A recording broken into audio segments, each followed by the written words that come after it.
Hello everyone, welcome to What If Naruto Was Considered Loser and Becomes the Prince of the Uzumakis Part 1. Before we start, please go support Javier Ramirez 042 for writing that awesome fanfic. Now let's begin. This is the translated version I made. There will be some wrong he or she calling here because it's translated, so let me clear this: Naruto is a male in this story. Clarifications. First, Naruto will be the Uzumakis of the new Yuzu, and he will hide his true self from him until the mission to the country of the waves due to a mishap. Second, Naruto will have another appearance, which will be that of a taller boy, long two-color hair between blonde and red. He will have the clothing above, 2 swords and an Yuzu band in addition to the Konoha one. He will hide this appearance through a disguise seal that he created with which he can disguise himself for a long time. Third, he will be a great seal master, and will create new seals of his own, making him the greatest Uzumaki of all time. Fourth, he will have a living relative who will be his grandfather Arashir Uzumaki, being one of the only 7 Uzumakis who survived, along with Kushina, Nagato, Karen, Naruto and 2 others that you will see in history. Fifth, Arashir trained him since he was little to become Uzumakis, and he will be on another team in Yuzu with 2 more members that they will discover in the story. Sixth, he will have a special Dijutsu from the Uzumaki clan that only the main family can carry, the Uzurigan, and this allows him to have the 5 elements as well as control them to their maximum capacity. Let me explain. Just as Tobirama could control the Suiton completely, Naruto will be able to control the 5 elements in the same way, so he can use Katan in the same way as the others. However, this Dijutsu has a second level like the Sharingan called Kami no Uzurigan Eye of the Whirlpool God, and with this new level, Naruto can create Kekkei Genkai with the 5 elements, and control them to their maximum capacity as well. Seventh, Naruto will have a harem where I warn you that Hinata, Ino, and even Naruto's partner in his Yuzu team will be there. I'll give you the list soon if you tell me who you want in Naruto's harem with them. Eighth, Naruto will not hate Konoha since his mother and father loved her too much, and he loves her too. However, he does hate the fools of the Council of Elders and the Civil Council, so when he shows himself to everyone as the Uzumakis, he will teach them a good lesson. I have looked forward to it. Prologue. The story begins in the country of waves, when Team 7 was training tree climbing under the gaze of their sensei. Among them, Naruto Uzumaki had his own problems climbing the tree, while Sakura had already managed it with ease and Sasuke was having the advantage. However, the reason he was moving forward was because of something in his head, since this kind of thing was actually such an easy thing for his. What was bothering him was something he had detected in the battle against Zabuza, and he couldn't concentrate on this. He got up from the ground to climb the tree again, but when he had passed the previous mark, he felt that again, heading at high speed towards his location, and jumped in time to avoid a cut that destroyed the tree in pieces. The others put alerts for what was happening and heard a voice through the smoke that said, "Wow, so you managed to dodge my attack? Well, if you hadn't done it I would have been disappointed." Kakashi looked closely at the smoke, as did Sakura and Sasuke, while Naruto screamed his teeth as he recognized the attacker's voice. "Quianeres? Are you an ally of Zabuza?" Kakashi shouted cautiously. The smoke began to clear and the voice was heard again. "From the demon of the mist? Hatake Kakashi, I want to ask you not to mix the heir of the Fuin clan with that barbarian, or I will regret it." The smoke cleared to reveal a boy of about 14 years old, purple hair, attractive appearance, and a ninja band with the image of a strange seal with a skull that gave them a malicious smile. "I don't have a picture of him, sorry.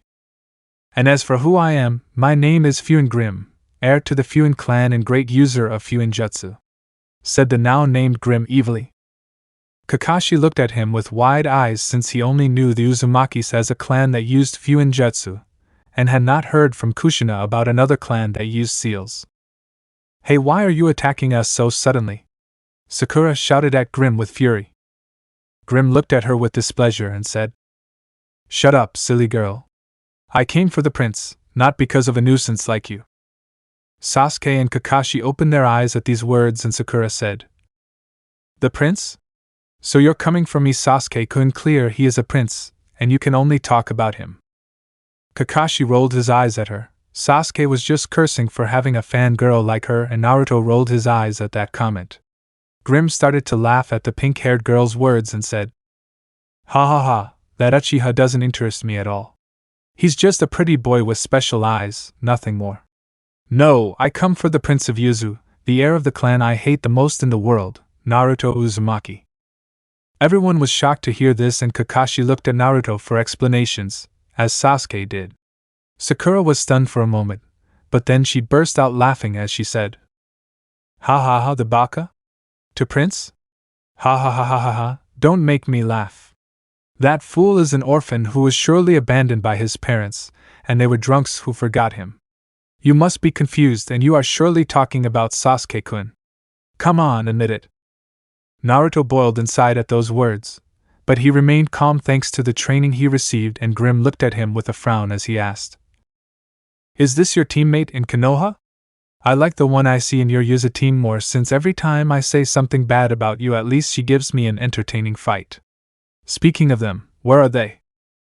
Everyone looked at Naruto, waiting for him to deny everything he said, and the blonde just let out a sigh as he said, "I had planned to reveal everything after becoming Chunin, but how do you always show up to cause problems?" His two companions looked at him without believing what he was saying, and Kakashi was serious about what was happening while Grim smiled mockingly at all this. "But what the hell are you saying, Baka? Stop acting important and playing along with that boy. There is no way in the world that," Sakura began to say with denial of everything that was happening. But everyone watched as Naruto made a signal they had never seen before and said, "I guess there's no point in hiding the truth from my team anymore.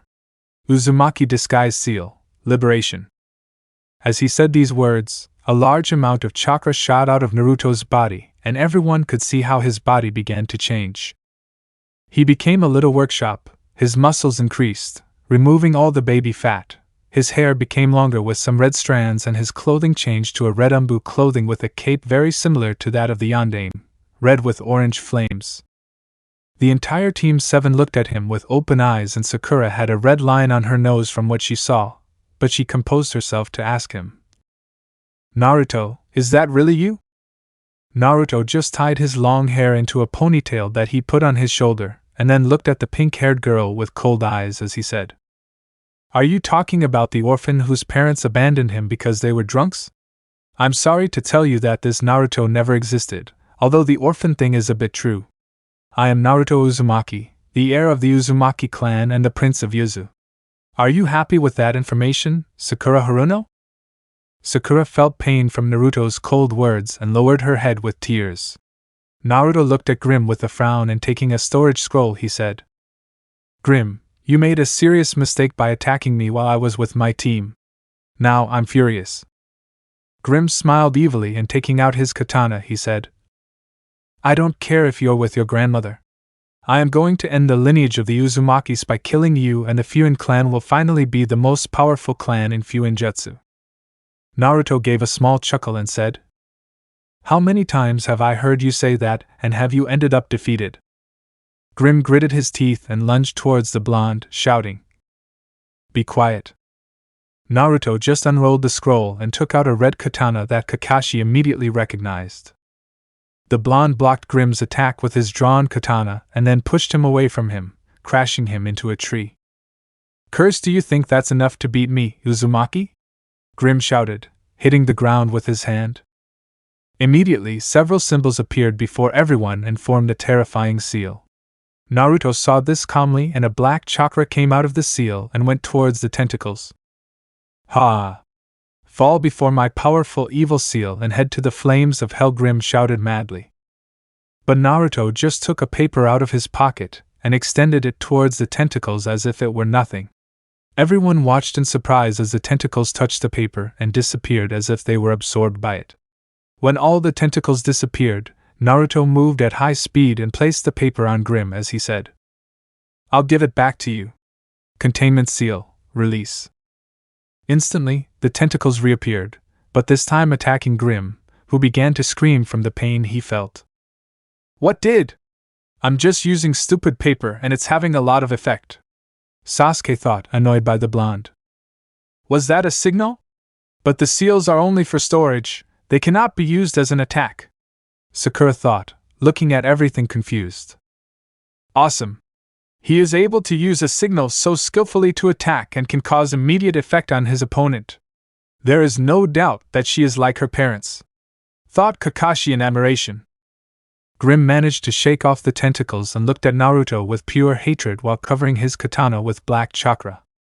"Damn you, Uzumaki! Now I'll kill you!" I have shouted with fury. He rushed towards the blonde with his katana ready to kill him, and Sakura screamed in fear. "Naruto, be careful." But Naruto just stood still in the same place while he closed his eyes, and when Grim was about to finish him off, he opened them, revealing two flaming eyes that showed a very intense fire. At that moment, powerful flames appeared around Naruto and caused Grim to be burned when he touched them. Imagine that Naruto's blue orbs take on a flaming orange color like fire. This also applies to the other elements taking on a color according to them. Fire? But where did she come from? Sakura asked herself without being able to believe it. Naruto's eyes, what the hell happened to them? Sasuke shouted angrily. Kakashi just watched everything calmly, but he also wondered what those eyes were. Grim saw Naruto with fury and shouted, "That damned Uzurigan again, those damn eyes of your clan make me sick." Everyone was shocked at this revelation, and Sakura asked, "Uzurigan? I've never heard of him." Sasuke clenched his fist when he saw that the dobe had special eyes like the Uchiha, and Kakashi was surprised as he thought, "How weird! I never saw Kushina-sama with those eyes. Could it be that she hid them from the entire village?"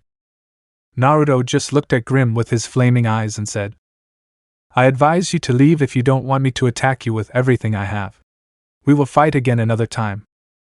Grim grew red in fury, but he felt something, and with a sigh of resignation, he put away his katana as he said, "Okay, I'll go. They are calling me to come back. But remember this very well, Prince Uzumaki, we will meet again and I will end your lineage." Saying this, I created a strange seal on the ground and a light came out of it that blinded everyone. When the light went away, there was no sign of Grim in the place, and Naruto put away his katana as his eyes returned to that cerulean blue from before. Then, Sakura looked at him and asked, "Naruto, what was all that? How is it possible that that boy is chasing you? How come you look so different? And what is all this about Prince Uzumaki?" Sasuke, on the other hand, looked at Naruto with fury and shouted, "I demand that you tell me everything. Dobe, why did you hide your true power? And what are those eyes? Speaks." Kakashi looked at Naruto calmly and, seeing him with an annoyed expression, decided to intervene. "Mother. Come on, guys. Don't attack him with an interrogation. He will tell us everything when he believes it is necessary." Naruto looked at him gratefully, and Sakura felt bad for his attitude. "Sorry, Naruto. I didn't want to bother you." "Calm down, Haruno. I think it's best if I tell you everything so I don't have to do it later. But I think the best thing would be for me to take you to my second home so you can hear everything about those who are involved," Naruto said, taking out another paper from his pocket. "Where are we going, Naruto?" Kakashi asked curiously. Naruto just placed the paper on the ground and making a hand seal, the drawing spreading out to get bigger. The blonde stood in the center and looked at the others to say, "Come to the signal. With this we will go there." Kakashi went with excitement at being able to witness a good sealing jutsu, while Sakura had her doubts about going, but he decided to trust her partner. Sasuke, on the other hand, was still furious about what was happening and said, "I'm not going to pay attention to you.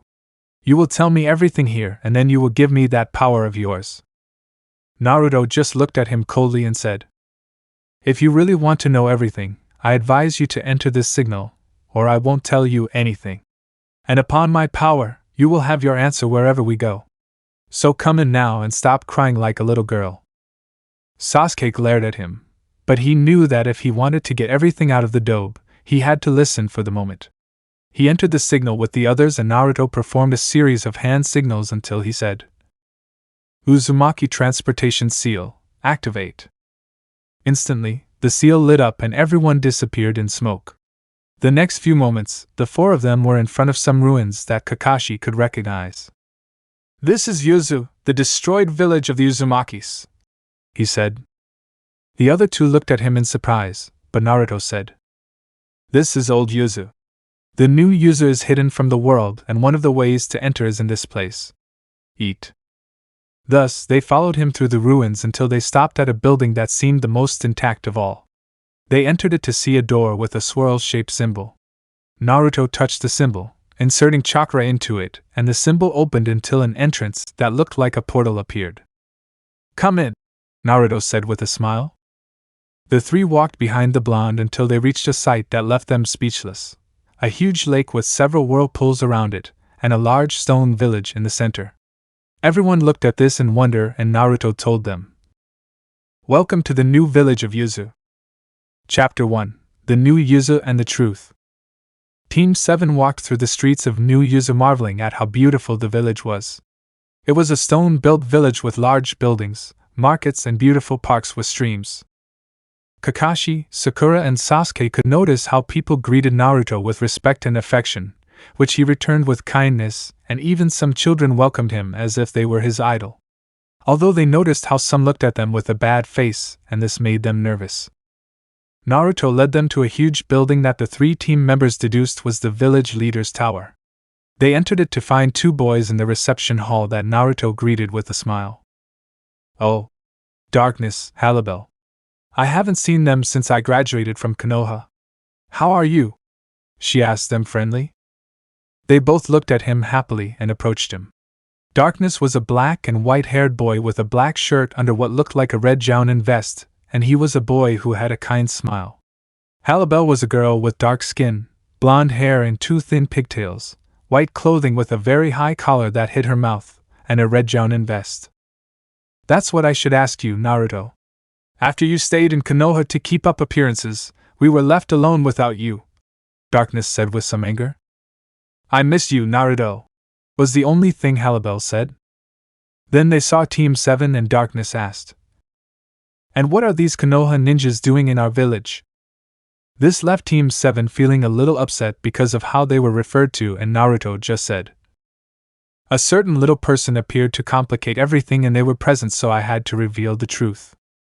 Halibel looked at him with furious eyes and said, "Are you talking about Grim? What happened to him?" "He retired, but he will be back," Naruto responded. Then, Sakura approached somewhat fearfully and asked, "Excuse me, but who are they, Naruto?" Halibel looked at her with eyes full of anger, and this made Sakura very scared. "I don't think you want to know anything about Naruto's life, Pinky. After all, you've only seen him as someone who shouldn't be breathing the same air as you. I just didn't cut you in two because Naruto won't let me. Be grateful that he didn't kill you," Halibel said with a face that only showed fury. Sakura felt terrible at these words since she knew they were true. She felt very disgusted by how she treated Naruto, and she was beginning to believe that his existence was shit. Naruto looked at Halibel with a serious look and said, "Halibel, I know that you love me so much for being one of my fiancés. But that's no reason for you to attack my partner like that. I know that she has acted badly, but it is because she did not know me very well and because her fanaticism did not allow her to see others. I ask you to calm down and let me deal with them." Sakura looked at him with tearful eyes as she thought that he didn't deserve to defend her, especially one of her fiancés. Here she realized what she had heard from her. "One of your fiancés?" Kakashi asked for her. Naruto looked at them calmly and said, "How the last Uzumaki male and the prince of this village have also created the law of the night aim here so that I could re-establish the clan. However, they created it with some adjustments such as the clauses that only the last males use this law, women do not, so that they are not used as breeding machines. Another clause is that the man has the right to choose the girls he will be with. I accepted it because there are several girls that I do not want to hurt by rejecting them, and that way I am with them." Team 7 was surprised by this information, and Kakashi along with Sakura thought that if the Night Aim had created the law with these clauses, it would have been better. Naruto then pointed to the two boys and introduced them. "They are my teammates in Yuzu's 7 team. He is Night Darkness, the heir to the Darkness clan of the village. They are great users of darkness and have a Kekkei Genkai that allows them to create weapons based on darkness. I prefer to call him by his last name because he's cooler." And I must admit that I like it better this way, Darkness said with a smile. This made everyone laugh, and Naruto pointed at Halibel as he said, This is Tyr Halibel, last survivor of the Tyr clan. They are heavy users of water, having a Kekkai Genkai that allows them to control water at will. She is one of my fiancées, and she is very overprotective of me because of what I experienced in Konoha. Halibel just looked at them with cold eyes, which made Sakura very afraid because of how she treated Naruto, and Sasuke only growled because the Dobe had a kunoichi who looked strong as his fiancé. Naruto looked at his Yuzu companions and said, I'll go with them to see my grandfather. You wait for me at the waterfall and I will see you there. I'll just leave you with him and I'll go. I need to meditate to be at peace. They both nodded and left, leaving them alone. Kakashi looked at him curiously and asked, How do you have a team in this village, Naruto? Naruto just looked at him neutrally and said, I have been a ninja of this village since I was a child, since I was trained by my grandfather. Even though in Konoha I ended up as the last dead, just because I wanted it that way, here I am an elite, and I have achieved many achievements to get to where I am. Then, he began to walk towards his destination with the others following him, and Sakura asked him, Naruto, why are you going to a waterfall after leaving us with your grandfather? Won't you stay with us? Naruto let out a sigh and said seriously, When I am very bad emotionally, I go to the village waterfall to meditate. That waterfall is the only place where I can find the peace I need. And I won't be with you. My grandfather will be enough to tell you everything you need. Well, we've arrived. I asked you to be polite with him since he has a temperament that matches his name.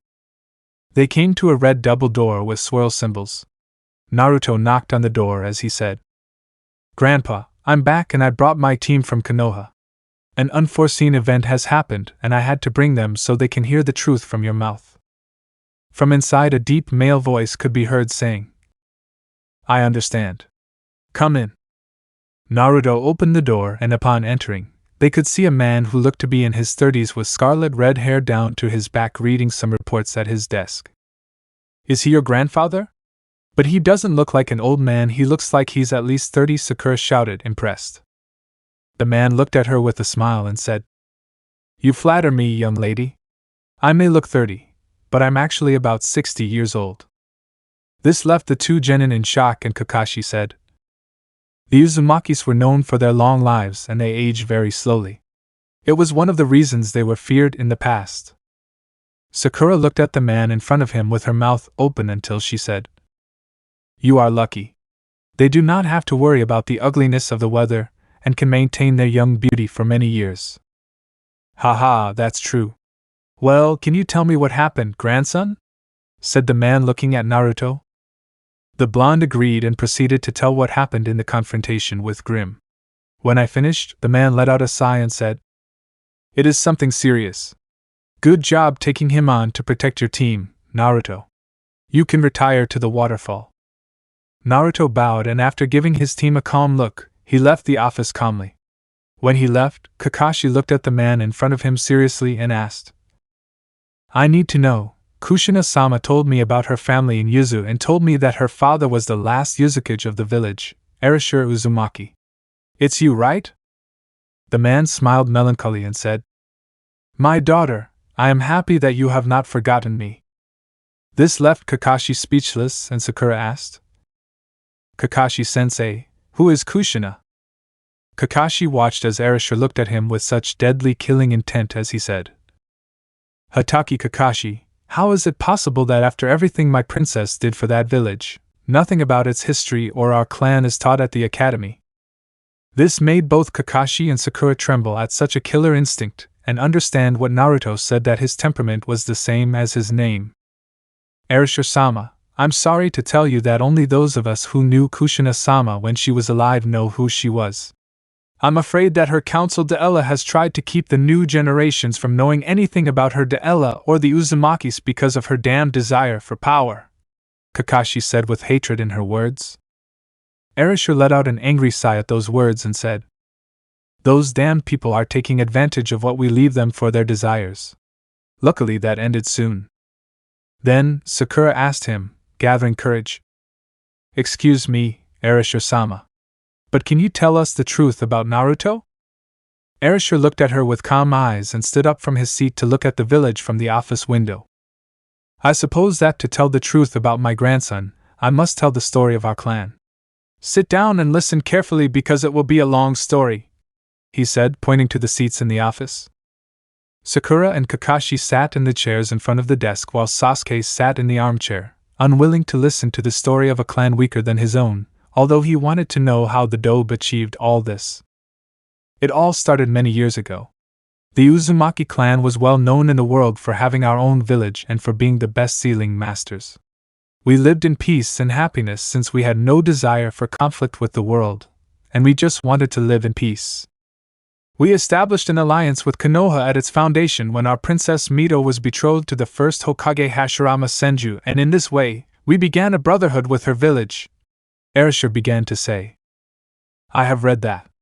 Mito-sama was the wife of the first Hokage, but I found her only as Mito Senju, not Uzumaki, Sakura said thoughtfully.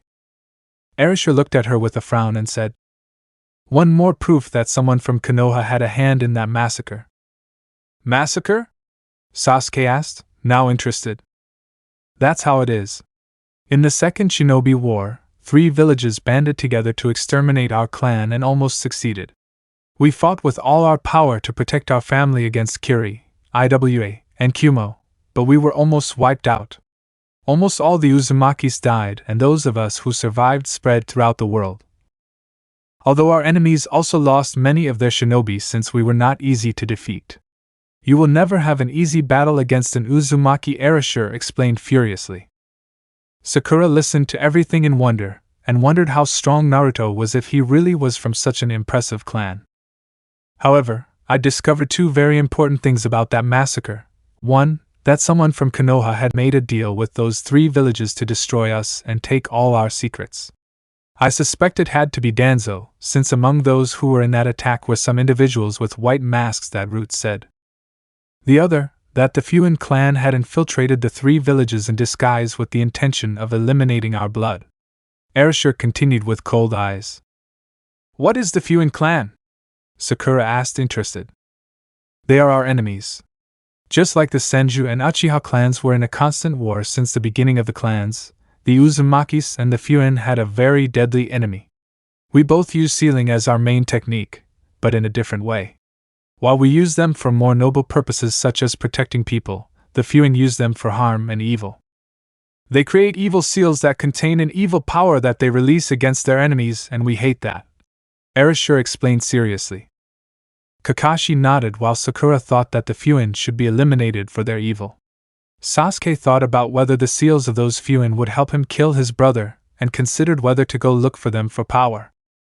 After that massacre, my daughter Kushina went to Konoha so she could live a more stable life and start a family.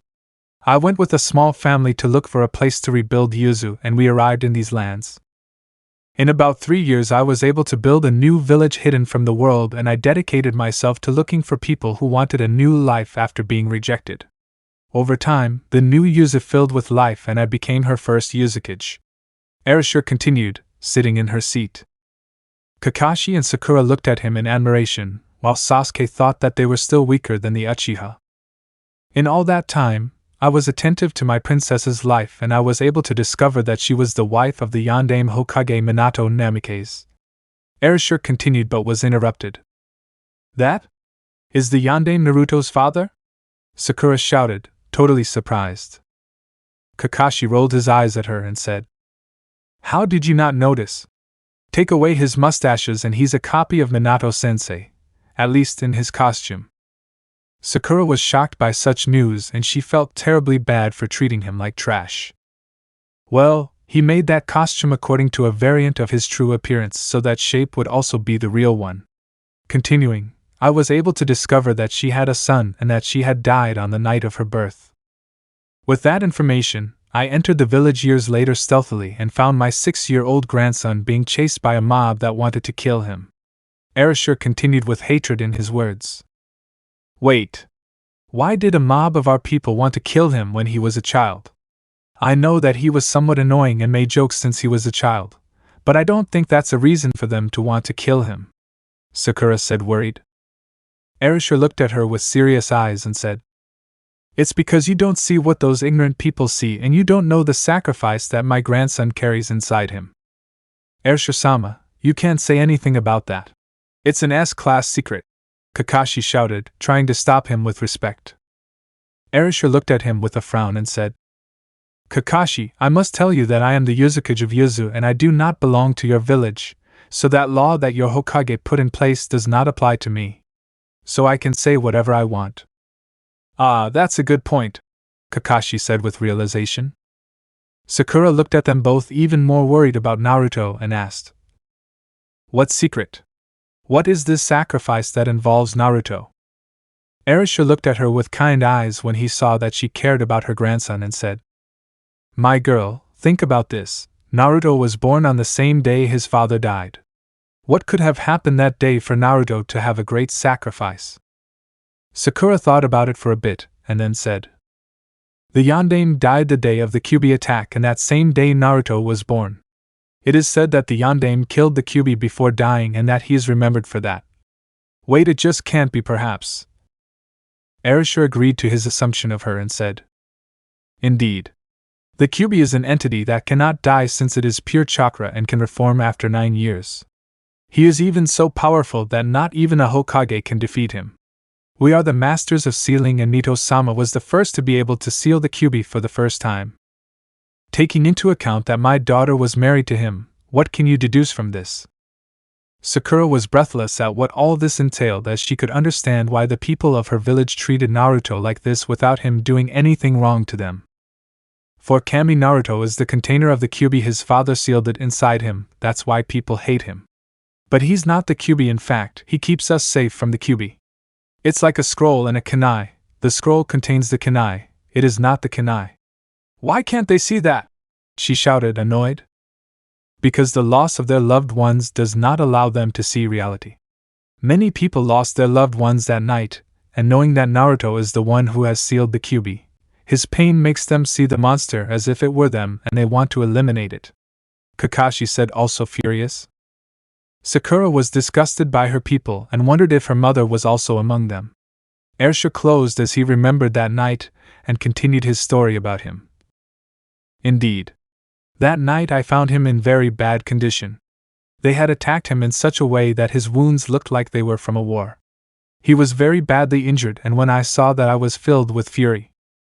I was not going to allow my grandson, the only son of my beautiful princess, and the true prince of Yuzu, to continue receiving such an atrocity. He was willing to take me to the new Yuzu to give him the life he deserved when Hiruzen appeared before us." "Does the Sandaime know about you?" Kakashi asked, surprised. "That's how it is. He appeared before me and was surprised to see me alive. He had met him when we were young and we were friends, so he had confided in my daughter when the massacre occurred.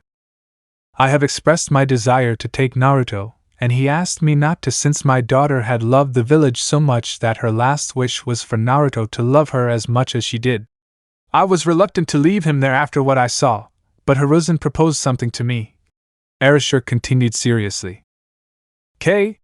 Sakura asked, interested. "That Naruto was a shinobi from both villages. In that way, he would be the key to a new future for both villages since he would be willing to do the best for both." I agreed, and in that way, he was living in both villages. Thanks to a transportation system we invented, he could travel between villages easily by putting a transportation sign on his room in Konoha and carrying some with him at all times. Thus, I trained him myself in our arts, Fuinjutsu, Uzumaki Kenjutsu, and the ninjutsu of our village. After a few years, he became a shinobi that surpassed all the other children, and we integrated him into a team." Erishur continued with a smile. Kakashi and Sakura were impressed by that, and Sasuke just believed that she still wasn't better than him. However, he had to face an enemy at a very early age. Grim Fuin, the heir of the Fuin clan, had appeared to eliminate the last of the Uzumaki line and was determined to kill Naruto. Since that moment, the fight between the two heirs of the enemy clans has been in a constant battle. But that did not stop him from moving forward, and after a very happy event for my grandson, he awakened the Uzurigan, Erishur declared. "Uzurigan? Are you talking about the eyes he showed?" Sasuke asked, curious about that power. That's how it is. The Uzurigan is only passed down in the main family of the clan and is awakened when an event of great happiness is experienced, unlike the Uchiha who awakens it with tragedy. The Uzurigan allows the Uzumaki complete control of the basic elements and enhanced eyesight, being able to see chakra channels. Take the Sueton of the Nidame Tobrama, but with the 5 elements. With that, he climbed very high until he managed to become a jounin of this village at a very young age. Now, he is in the village to achieve the same rank even if he has to be under a mask. And that is the truth about my grandson. Erasure concluded with a sigh. When they finished, Sakura was thoughtful about her blonde teammate, Kakashi was proud of his sensei's son, and Sasuke, well, he just thought he was better than Naruto. Then Kakashi said to Erasure, I can talk to you alone about Naruto. Erasure agreed and then Sakura asked him, Can you tell me where the waterfall is? I would like to talk to Naruto. Of course. When you leave here, you will see it at the corner of the mountain. He goes there to meditate and eliminate the bad memories he has, said Erasure, pointing to the rocky wall of the mountain from his window. Sakura thanked her and left the office with Sasuke, who had to follow her on Kakashi's orders so he could talk to the Uzumakis. Sakura was heading towards the waterfall determined to ask Naruto's forgiveness even if she had to kneel. Chapter 2. I Want to Meet You. While Kakashi was talking to the Uzumakis about an important matter, Sakura and Sasuke were heading towards the waterfall that was at the edge of the village. It was a waterfall whose water fell from the large hole at the top of the mountain, creating a large river that surrounded the village and left the mountain through an opening. Both genin arrived at the waterfall to find Naruto meditating under the falling water and his 2 companions enjoying the water in swimsuits. Sakura couldn't help but feel jealous of Halbel because of her beautiful body, with those dark-skinned D-cup breasts that could easily compete with Ino's in a beautiful white 2-piece swimsuit.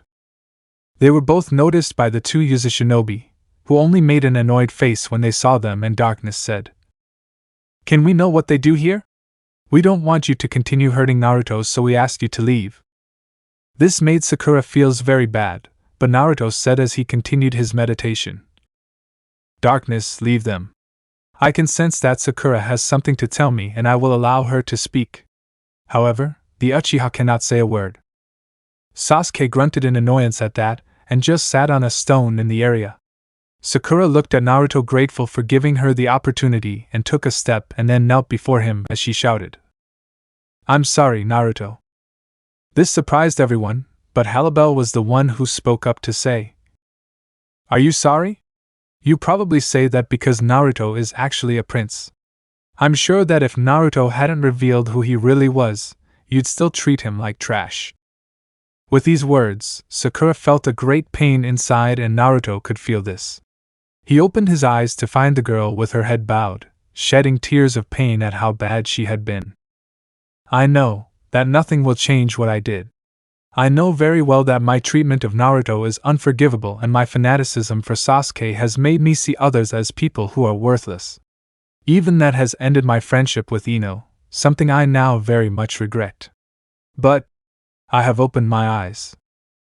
I can see that my actions have caused a lot of damage, and I want to make amends. For that reason, I tell you this as a good friend, I want to meet you, Sakura said, raising her face to show eyes full of regret. This caused several reactions in those present. Darkness only smiled at seeing how her friend Naruto was able to change even the most stubborn girl. Halbel only frowned at his words since she still believed that she had not learned, and Sasuke clicked his tongue, since the pink-haired girl was saying that everything she had done was her fault. Naruto, on the other hand, kept looking at her for a long time, until he smiled and said, I can see that your words are sincere. I can feel the regret and desire for forgiveness welling up in you. All right. I forgive you and I will be delighted for you to know me. Sakura smiled with great joy and launched herself towards the water to throw herself into the prince's arms. After a hug that lasted a long time, Sakura finally realized what he was doing to her and walked away from her, blushing at her. Sorry, I got carried away at the moment, she said shyly. Naruto just smiled at him and said, Don't worry. But you should dry yourself and put those clothes to dry. Sakura saw herself all soaked and said regretfully, It just can't be I don't have clothes to wear and I'm all wet. Naruto laughed a little at the girl's situation and said to Halibel. Halibel, go to the Yuzu mansion and help her change her. I'm sure there are clothes there that would fit you. Halibel looked at him for a while with a frown, but nodded and began to walk while saying to Sakura, Follow me, Pinky. Sakura looked at her a little annoyed by her nickname, but agreed to go with her. When they left, Sasuke looked at Naruto with an annoyed look and said, It doesn't matter if you are the prince of a clan, you are still weaker than me. At these words, Darkness could only laugh heartily, which annoyed the Uchiha even more, and Naruto looked at him with neutral eyes as he said, I ask you not to open your mouth, Uchiha. In this place, a comment like that can cause all the inhabitants to kill you immediately, and it is not a good idea to provoke them. Although most of the people in this village are not Uzumaki, everyone values them too much to hate those who say something against our clan. Therefore, keep your mouth shut in this place or else you will have the hatred of my entire village. Sasuke gritted his teeth at her words, but had to remain silent since he was not in his village. He knew that he should not provoke anyone from that village because he would not have anyone to back him up, but he promised to use his favoritism in the Konoha Council to teach the Dobe a lesson. Naruto sighed and said to Darkness, Darkness, take the fear to one of the training fields so that he can at least entertain himself as he only knows how. Darkness sighed too much and got out of the water to grab her clothes while she said to the Uchiha, Come on, Uchiha. I'll take you to one of the Uzumaki family's exclusive training grounds so you can train as much as you want. Sasuke decided not to say anything and go with the boys since at least he could train while waiting for them to leave that stupid village.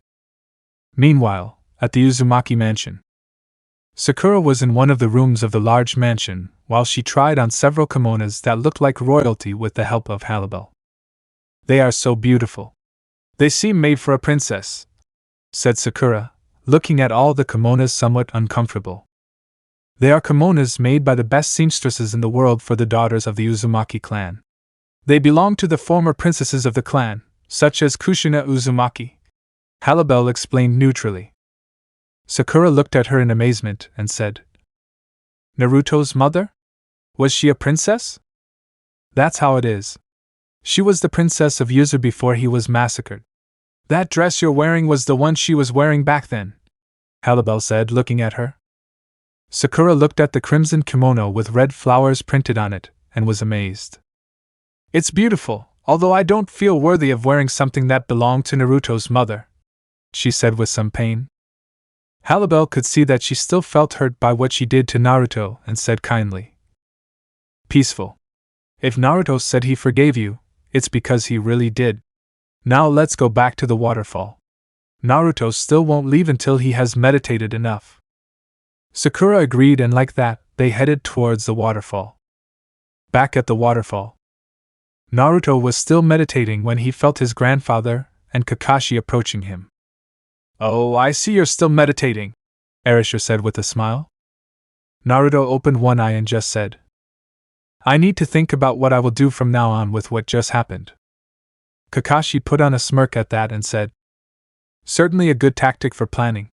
It is on par with that of the Nara, although they could be seen in the same way. Where is Sakura?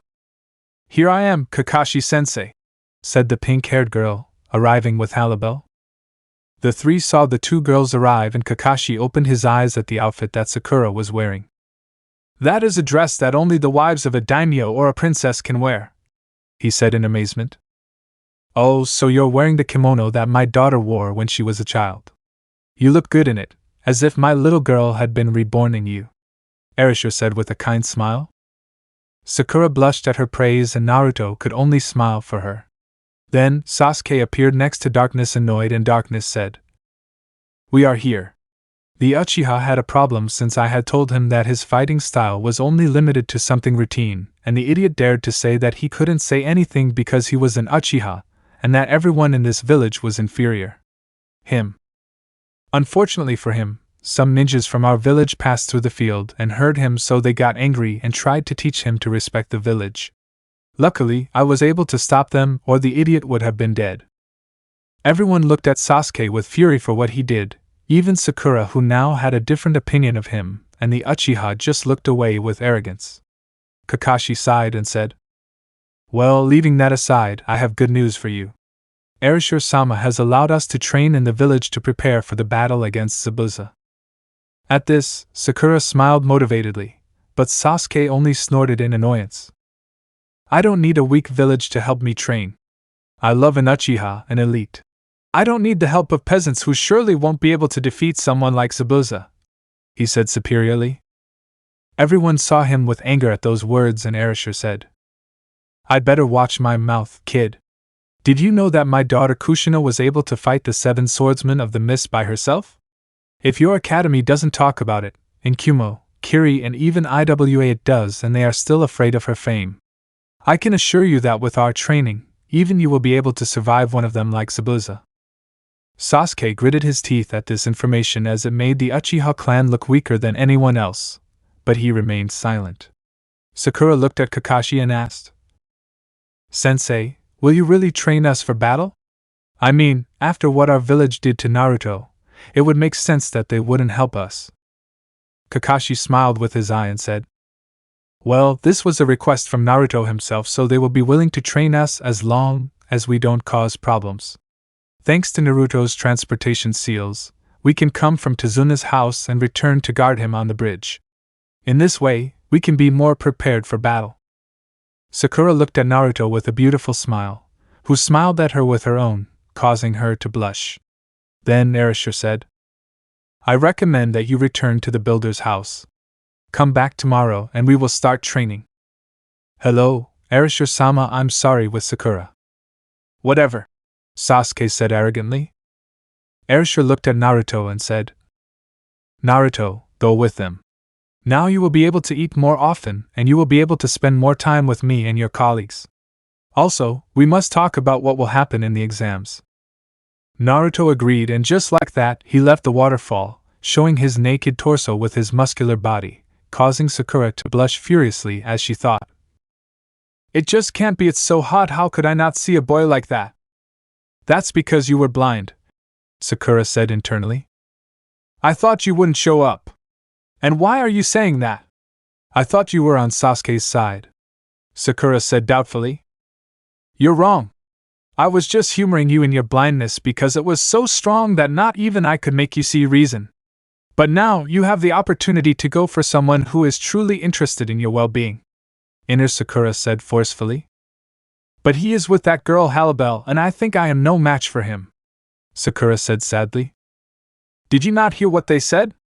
He is engaged to several girls, so you have a chance.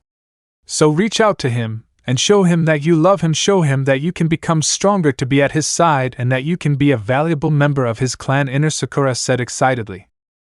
Sakura looked at Naruto, who was putting on his clothes after drying himself, and with a determined face, she thought, "You're right. It's time for me to become a very strong kunoichi and be with someone who really cares about me. I will show her that I can be a powerful kunoichi and that I can be at her side as one of her wives in the clan. Let's get to it, Shinero." And just like that, everyone returned to Tazuna's house thanks to Naruto's transportation seal and rested to begin their training in the Yuzu village. Chapter 3: Special Seals. The next day, the 4 of them were in the Yuzu village thanks to Naruto leaving a clone with Tazuna to take care of the builder. Erashur was with them at the training ground reserved for the Uzumaki family, and the teams linked to it, while he watched them with interest. "So, what has Kakashi taught you so far?" I have asked, looking at them. "Climbing trees," Sakura replied with a smile. Erashur looked at Kakashi with a serious look and asked, "Don't they teach them that in the academy?" Kakashi could only scratch his head as he said, "Well, at the academy they teach them the history of the village, basic taijutsu, and how to perform the kawarimi, the henge, and the bunshin. They don't teach how to climb trees with chakra since that's up to us jounin." Erashur sighed at that and said, "They are idiots in our academy. We teach all that, and we also teach how to climb trees with chakra, walk through water as well, the jutsus necessary to survive such as substitution, and we even make them know what their element is so that they learn to use at least one jutsu. Elementary. Turning a 12 or 13-year-old child into genin with only those basic teachings is sending him to die." Sakura felt scared by Arashi's words. Sasuke gritted his teeth at not being taught what the Uzumakis learned, and Kakashi said to Erasure, "Well, it's the civil council's fault. They were the ones who asked that this teaching be implemented so that the civilian children who attended the academy could become ninjas like those born from a clan." Erasure looked at him with cold eyes and said, "That is not an excuse. Those stupid Konoha civilian council only have their own interests at heart, and their actions put their village at risk. At least here there is no council of civilians, and those matters are handled by me as the Uzumakis, since the civilians know that as the Kage, I am in charge here. But I'll take care of that Konoha civilian council when I go there. For now, let's go with these two. You will continue your chakra training, but now you will make it more difficult to advance." He moved to the 3 trees that were there and looked at Naruto to say, "Naruto, climb the tree first." Naruto agreed and proceeded to climb the tree with chakra. As he started to walk, Erasure made a hand signal and they watched as Naruto got slower as he went up. "What's wrong?" Sakura asked without understanding. "Is that?" Kakashi asked in amazement. Erasure smiled and showed some signs on his wrists as he said, "That's how it is. They are signs of resistance. With this, a person's weight can be increased according to what the person controlling them wants. Naruto has been using them since he started training them, and now he is using them at level 7 with a very high weight. If you train with these, you will be able to overcome this phase faster." The 2 genin of Team 7 were wide-eyed, and Sasuke said, "If I can be stronger faster, I have accepted the training." Sakura put on a determined face and said, "Me too. I won't remain the weakest, and I won't be a bother to Naruto either." Erasure smiled and taking a brush with a bottle of ink said, "In that case, let's put the stamps at once. However, I will also put other very useful ones so you can train. For that reason, I need you to come with me so I can put them on in private." Sakura looked at him with a nod, and Sasuke was a little reluctant to do it, but if this helped him defeat Itachi, then he would do it.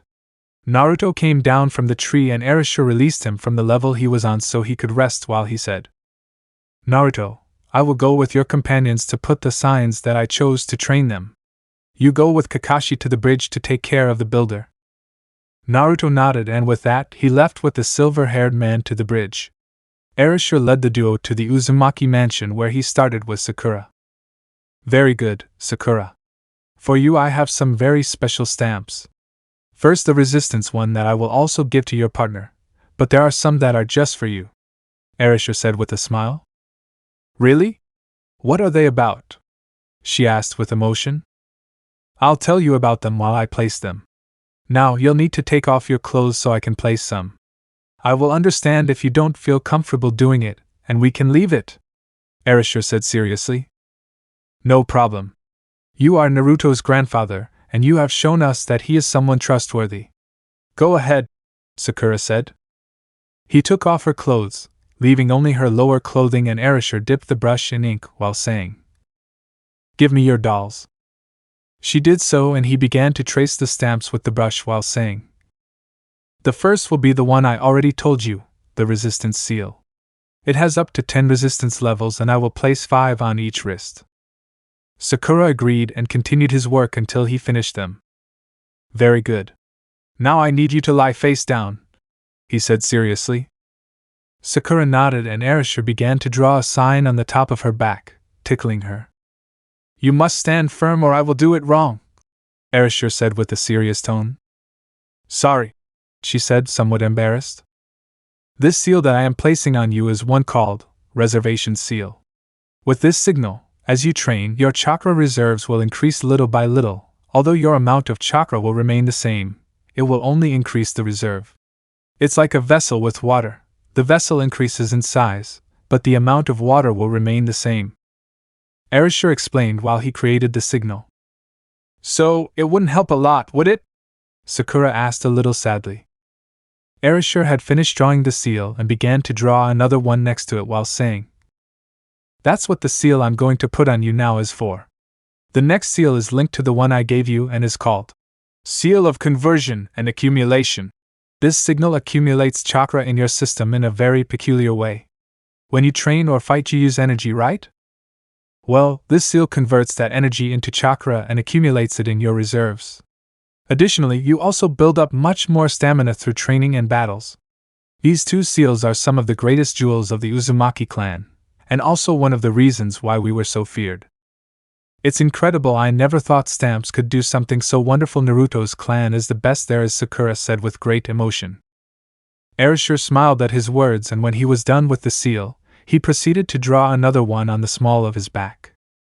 Now I will place a sign on you called Seal of Senses. This seal heightens your senses so that you can be aware of your surroundings from a limited distance. Your smell, your hearing, your taste, your touch and your sight will improve in a way that will help you face experienced enemies, Erasure said while he drew. When he finished, he walked away and said, You will need some time for those stamps to dry, but you can get up to place your last stamps. She stood up and Erasure took her arms to place 2 more signs on them. These are more useful storage signs than a scroll. With them you can keep things that you can take out during a battle more at hand and be able to fight better, he said seriously. She agreed and he finished putting the seals on it, and then said, Okay, I've finished placing the stamps. Wait a few minutes for them to dry. However, I have something to tell you. She looked at him curiously and he looked at her with calm eyes. I see in you what is necessary for you to achieve what Mito-sama achieved and her granddaughter Ella Tsunade also achieved. It's the Byakugo no and that they both used, and I can see in you the talent to wear it, he said with a smile. Sakura saw him with wide eyes and said, Really? But that is something that only great women like Tsunade-sama and Mito-sama can possess. Do I really have the talent? Erasure smiled and said sincerely, I'm sure. Even someone like you, who was born in a civilian family, can achieve it. You just need training and time to achieve it. Now I will leave you here to go with your partner. Sakura nodded and the Uzumaki left to go to the next room. When she entered, she saw the Uchiha with an annoyed face, and upon seeing him, she said arrogantly, Why did it take so long with the useless one? I deserve these stamps more than a useless woman who can't measure up to me. Now give me those stamps. Erasure just sighed, as he still couldn't give this fool his due until he put the Konoha Council in its place, but he could put the necessary things in place for the future. I recommend that you not talk to me like that. You're not in your village where they lick your ass, so you can talk to me in that tone and I can make you understand it in the worst way. If you want me to give you the seals, you better keep quiet, he said with a very cold tone and with the murderous intention of freeing himself. Sasuke could only remain silent and Erasure smiled calmly as he said, Very well, it's good that you understand. Now take off your shirt so I can place the stamps on you.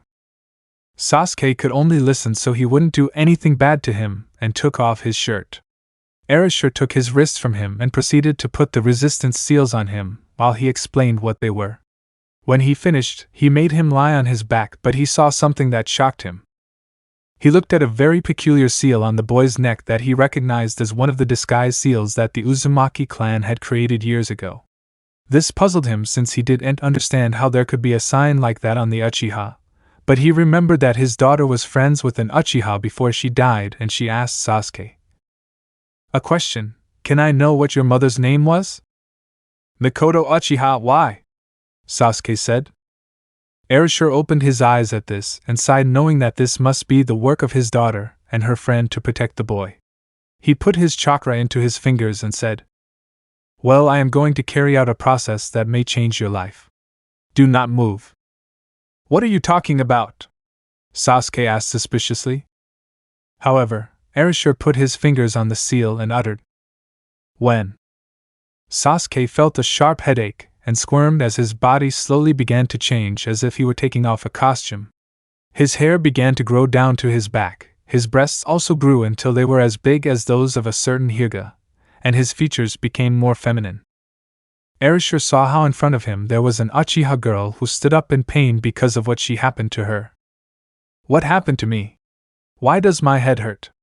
Said the girl with a headache. I suppose your memories were also altered so that you thought you were a boy. Do you know where you are?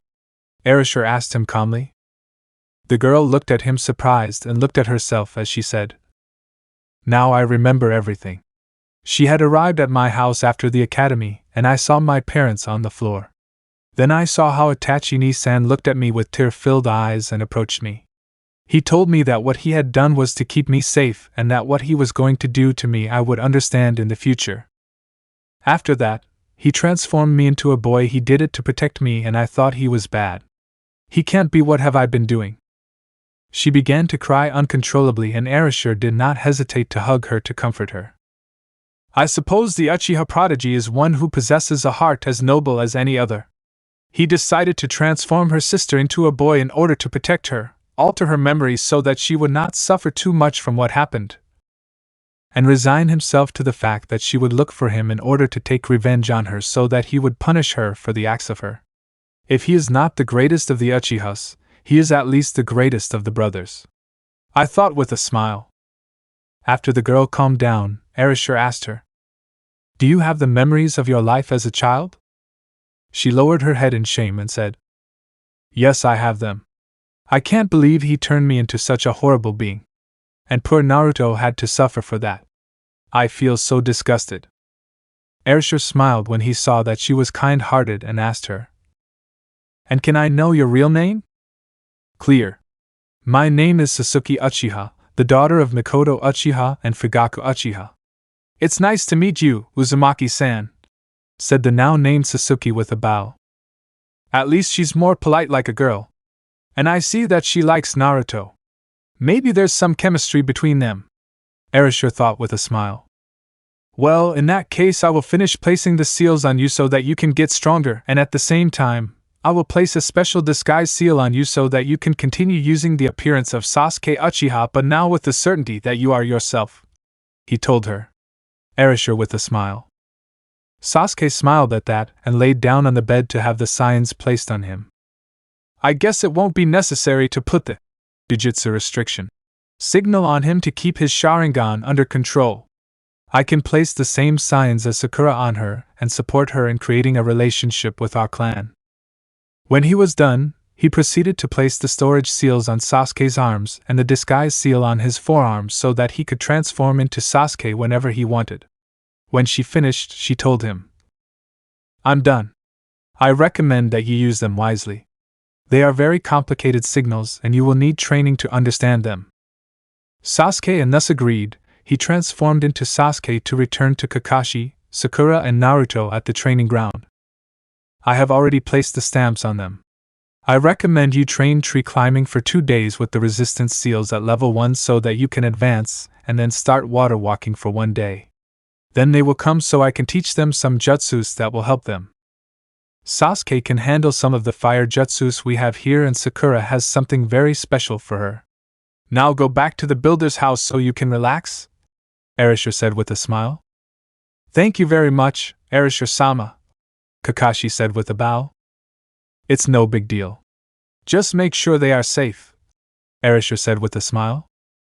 Then he looked at Naruto and said, "Naruto, you will go with your team tomorrow on a mission near Kiri. It seems that a certain rebel leader needs help and one of our informants there offered him our help, which he accepted. I will send you for being the best in our village. It is a rank A mission so you must act according to your position." Naruto agreed and just like that, Team 7 headed to Tezuna's house to relax. Chapter 4: Visit to Kiri's Rebellion. In the vicinity of Kiri, Naruto arrived with Darkness and Halibel at the borders of Kiri for his special mission and a man with blue hair and an eye patch appeared before them. "I assume you are the ones Erasure-san sent to help us, right?" he said cautiously. Naruto only showed him a scroll which he read carefully and then said, "Wow, him sending his own grandson is amazing. Well, in that case follow me to the rebellion camp. My name is Ao and I am the second in command of the rebellion in this war." With that, the three followed Ao down the road until they reached a camp where the war rebels were. Everyone looked at the trio with interest and wondered what they were doing there. Ao led them to a larger tent and he spoke inside. "Mei-sama, I have brought the help you requested from Yuzu." From the store, a beautiful female voice could be heard. "Send them in, Ao." Ao motioned for the trio to enter and upon doing so, they found a beauty before them. She was a mature woman with reddish-brown hair and a peculiar hairstyle, a blue dress that highlighted her great beauty, and she looked at the three of them with interest. "Era, I see that Erasure has sent some young people to help me. May I know the reason?" said the woman with an amused smile. Naruto stood in front of her and respectfully said, "May Terumi, my grandfather sent us because we are the strongest team in Yuzu, and he thought that by sending the best of our village you would be pleased." May looked at him carefully, seeing that he was young, but he had a masculine beauty that she had never seen before. She smiled coquettishly and said, "Era, so you are Arashi's grandson? I have known him since I was a child, since he was a friend of my father. I remember that he had a daughter with whom he shared since she was a child, but she disappeared a long time ago in that massacre of the Uzumaki clan. Her name was Kushina Uzumaki." Naruto made a sad face and said, "She was my mother." May looked at him with wide eyes and then she got up from her seat to go towards him and hug him lovingly. "Oh, my poor. I'm really sorry. She was my best friend when we were kids and she loved her very much." Naruto felt better with the hug and let it pamper him. After a few minutes she walked away from her, much to the blonde's regret, and returned to her seat to say, "Well, I'm pleased to have my friend's son here. Very well, I will understand only you. This is the problem. It turns out that we are short of weapons and supplies for war. At this rate, we will be defeated due to lack of resources. Then, I received a message from your grandfather since he found out that I was the leader of the rebels and he offered me his help. So I asked him to send one of his people to talk to me. I would like his village to be able to provide us with materials and supplies to continue the war if possible." Naruto thought about it a little and then he remembered the meeting they had in the country of waves. "May-san," he said respectfully. "Oh, please. Call me May or May-chan if you want," she told him with a sweet smile. Naruto smiled kindly at that and said, "May-chan, do you know a swordsman named Zabuza Momochi?" This opened May and Ao's eyes in amazement, and May said, "Of course I know him. He is one of the 7 swordsmen of the mist, and is ranked at the top. He disappeared a few years ago after trying to kill Yagura and hasn't been heard from in a while." "Why did you say so?" "Because my Konoha team and I have had a very interesting meeting with him and his pupil in the country of waves. He is working for a man named Gato who is causing terror in that country," Naruto explained seriously.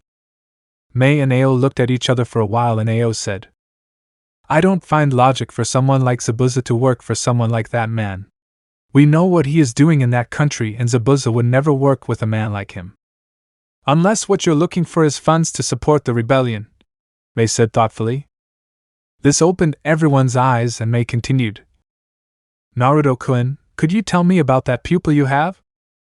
"I don't know much, but I suspect that she may have a bloodline if she is with Zabuza.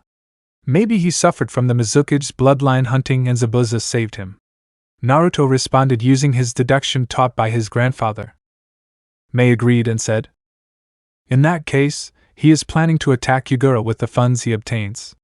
I understand, he has seen all the evil Yagura has done, and he wants to free Kiri with his own hands. Naruto-kun, can I ask you something?" Naruto agreed and May took a scroll to start writing on it while saying, "How will you fight him again? I want you to give him this message, in which I say that I will accept his help to end this war, and that you are on my side along with Yuzu. His help from him and that of your village will be very well received by us." He finished writing and handed the scroll to Naruto, who placed it in one of his storage seals on his arm. He then looked at May and said, "I will give you the message and I will tell my grandfather to prepare everything necessary so that they can end this war. Well, in that case I'll leave." "Wait," May stopped him. Naruto looked at her carefully, and she looked at him with some nerves as she asked, "I would like to know if it doesn't bother you to have a relationship with a mature woman." Naruto looked at her neutrally for a moment, and then said, "It doesn't bother me. As the last young male of the clan, I am in the CRE program in my village and I am engaged to several women. One of them is greater than you and it doesn't bother me as long as love exists. But you are my mother's friend. Is it okay for you to have a relationship with me?" May smiled at that and said in a sweet tone, "That is why I ask you. You are a handsome boy and I love handsome boys. But what makes me choose you is the fact that you are my friend's son. I am more comfortable with my friend's son than with a strange man about whom I know absolutely nothing. So, would you accept me? Naruto smiled and said affectionately. It's fine with me, but you have to talk about it with my grandfather one of these days so that he agrees. Yeah, don't worry, I will talk to him about this and we will turn our commitment into an alliance between Yuzu and Kiri if we manage to win the war. Thank you very much for accepting me. I thought I would remain alone forever, Mei said with great joy. Naruto smiled even more and said, Well, in that case we retire. I will tell my grandfather about this when we return and tell him about our love agreement so that he is informed. See you, Mei-chan. See you, dear. We will be ready for her return to the camp and give my regards to Arashujiji for me, Mei said, saying goodbye to the three sweetly. When they left, Ao looked at Mei and said, Are you sure what you're doing? She is much younger than you. Mei looked at him with cold eyes and said, I don't care about that. Love can transcend age and that boy is very special. He is Kushina-chan's son and I won't find another boy better than him. Ao just sighed and decided to let things happen the way she wanted. Meanwhile, with Naruto's group, they were walking back to the village when Darkness said to Naruto, Another one on the list?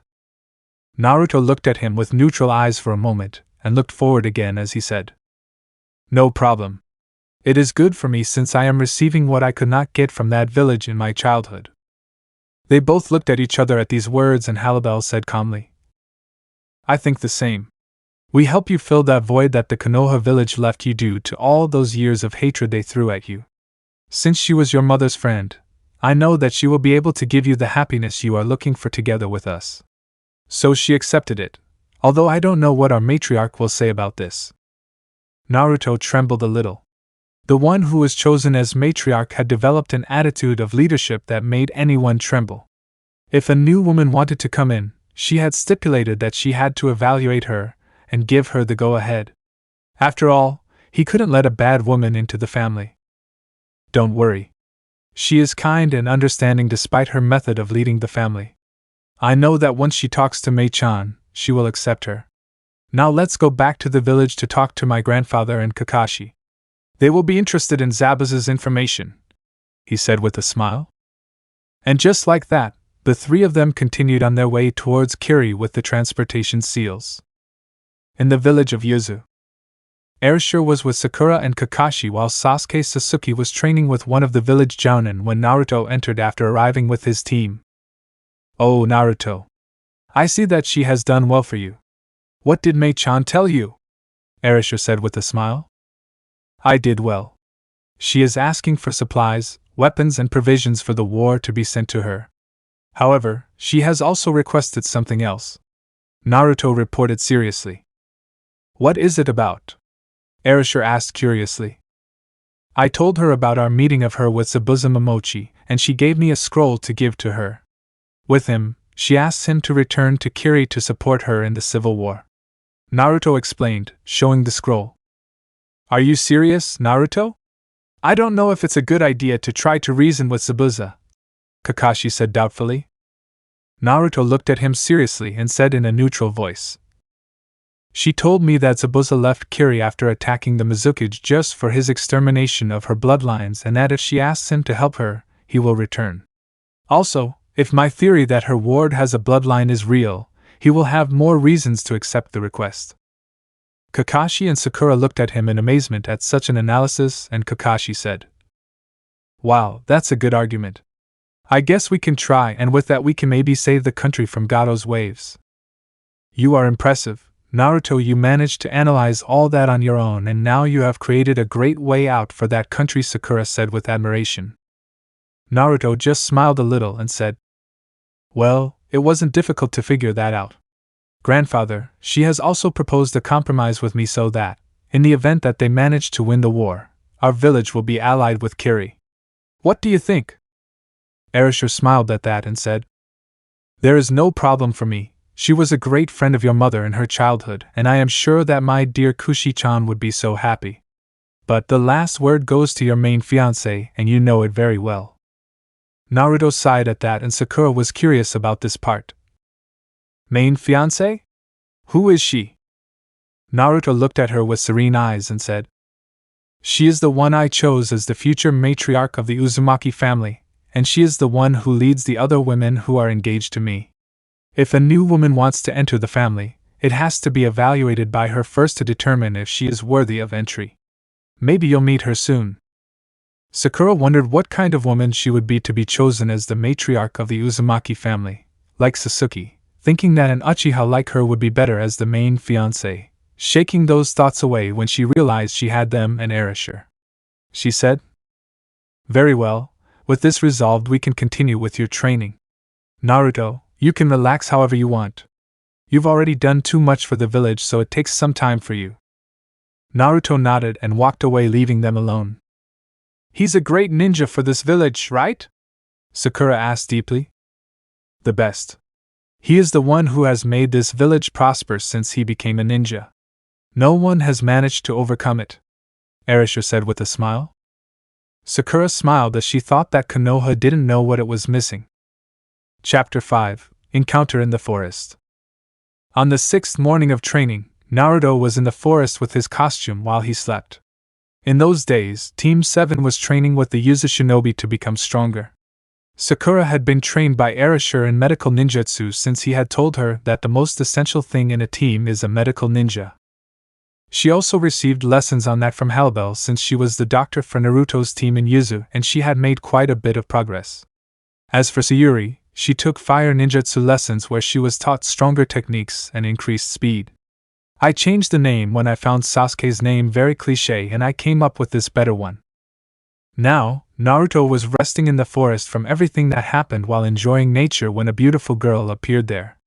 She was a girl with long black hair, a beautiful doll-like face, and she was wearing a pink kimono. The girl found him on the floor sleeping, and upon seeing the Konoha gang of her, she recognized him as the rowdy boy who she yelled at when she saved her teacher. However, Naruto knew she was there as he had sensed her emotions as he approached. He decided to keep his eyes closed to know what she would do and if she had bad intentions. The girl approached him and extended her hand with the intention of killing him. Naruto could sense that desire and prepared to fight back, but he sensed that she doubted her a little. Then, he heard her say to him while touching his cheek, You will catch a cold sleeping in a place like it is.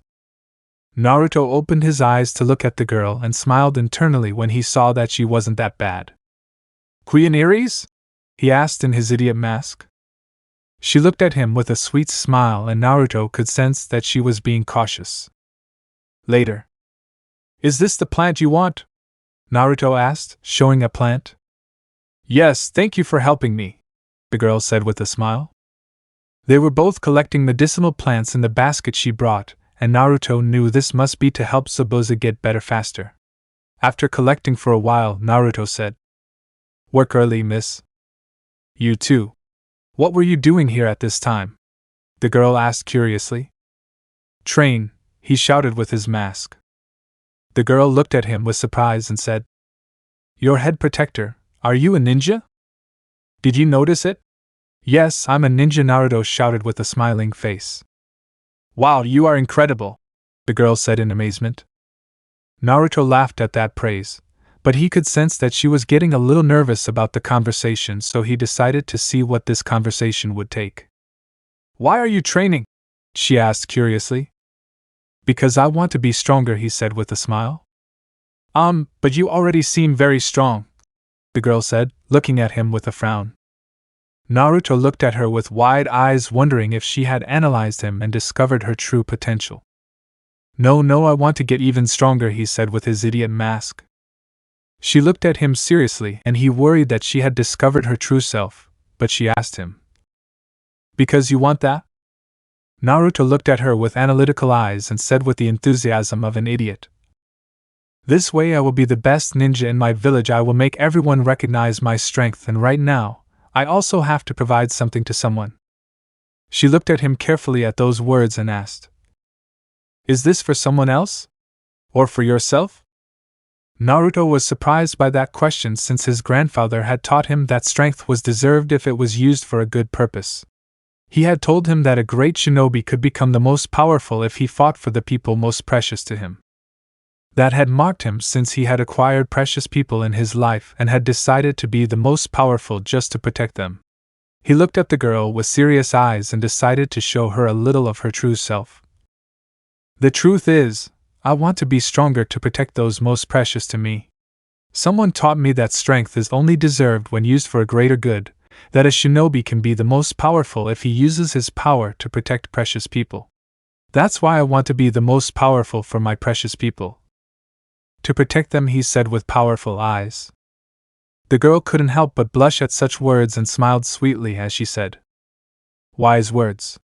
When a person has something important to protect, that is when he can become truly strong."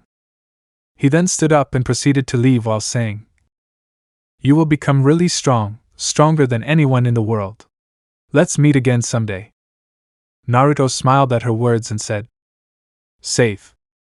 But the girl stopped in her path and said without turning around, "Oh, by the way, I'm a boy." Naruto rolled his eyes at her and thought, "A mango boy. I can smell their pheromones from here, and I'm not an idiot. I know very well that some kunoichis hide under the image of a boy to protect themselves from shinobi with bad intentions. They can hide their feminine parts with bandages and even modify their voice to be more masculine. But I won't tell him anything since it is his right to hide." The next day, in Yuzu, Erishur was in front of Team 7, watching as Sakura was on the ground after her training and smiled as she saw how some trees were destroyed. "Very good. In a short time you have achieved strength similar to that of Tsunade Senju. In addition, your medical ninjutsu training progresses a lot, and you are now able to help your team in the basics. I recommend that you continue your training when you return to your village and seek information on medical ninjutsu. As for your partner," Erishur said seriously. He looked at the Uchiha, who was sitting with a big smile, and smiled at him while thinking, "Apparently, she is showing her true nature. I have always known that Uchiha women are the ones who manage to escape the clan curse the most. She is like her brother Itachi, an Uchiha capable of changing the clan." Then, he looked at his grandson sitting on a rock while meditating and smiled. "It looks like Naruto is ready for battle. I just hope his plan works out," I thought with a smile. Sometime later, at Tazuna's house, everyone was resting from their training and Kakashi was exercising while saying, "It seems like I'm better." He looked at himself and thought, "My body is back to normal." Meanwhile, Zabuza had an apple in his hand and destroyed it with his brute strength. "You're almost cured," Haku said simply. "Okay. We'll be leaving soon, Haku," he said seriously. "Yes," the girl responded with a smile. That night, Team 7 was having dinner at Tazuna's house, with Erishur as a guest since he had introduced himself to Tazuna's family, and everything was going well until. Because? Why do they bother to work so hard? No matter how much they train, they are still no match for Gato's men. It doesn't matter how big speeches they make, or how hard they work. When one faces the strong, the weakest will end up killed, shouted the boy named Inari with anger. Everyone looked at him with wide eyes and Naruto just looked at him with cold eyes as he said, "You can say what you want, but you are not me and you can't say what I should do. I would hate to be like you. You don't know anything about this country. You're a busybody. What the hell do you know about me? I am different to you. You are always clowning around and acting so cheerful. You don't know how hard life is," Inari shouted, already fed up with the Uzumaki. Erishur sighed knowing what his grandson would do, and everyone watched as Naruto looked at him with furious eyes and shouted, "So it's okay for you to act like a tragedy star and cry all day? You're always crying, idiot. Do you think your situation is the worst in the world? In history there have been villages with the same problem and they have managed to get ahead because their people never gave up. My village, Yuzu, was attacked by 3 villages and its survivors had to live in poor conditions over the years. Little crybaby, don't make yourself the biggest victim on the planet because those types of people irritate me." Inori looked at him with tears coming out of her eyes, and Naruto left the place silently so he could meditate and calm down. Everyone watched him leave sadly when they realized that he was telling the truth, and Inari left the dining room angrily. Erishur decided to help the poor boy and went towards him, finding him outside crying incessantly. "Can I sit?" I have asked her kindly. The boy looked at him with tearful eyes and said nothing, so Erashur sat next to him with a smile. After a while, he told him, "Don't be angry with my grandson. He is like this after he learned the truth about his clan from him, and hates everyone who does not value his place of origin from him as it should be." Inari remained silent as he thought about what he said, and Erashur continued. "Tazuna told me about your father. He was a great man, someone whose example everyone should follow. I met several people like him who I am proud to call myself his friend, and I think that every person in the world should have the same ideal. My daughter was one of them, and I wish Naruto could have met her. He would be proud of his mother."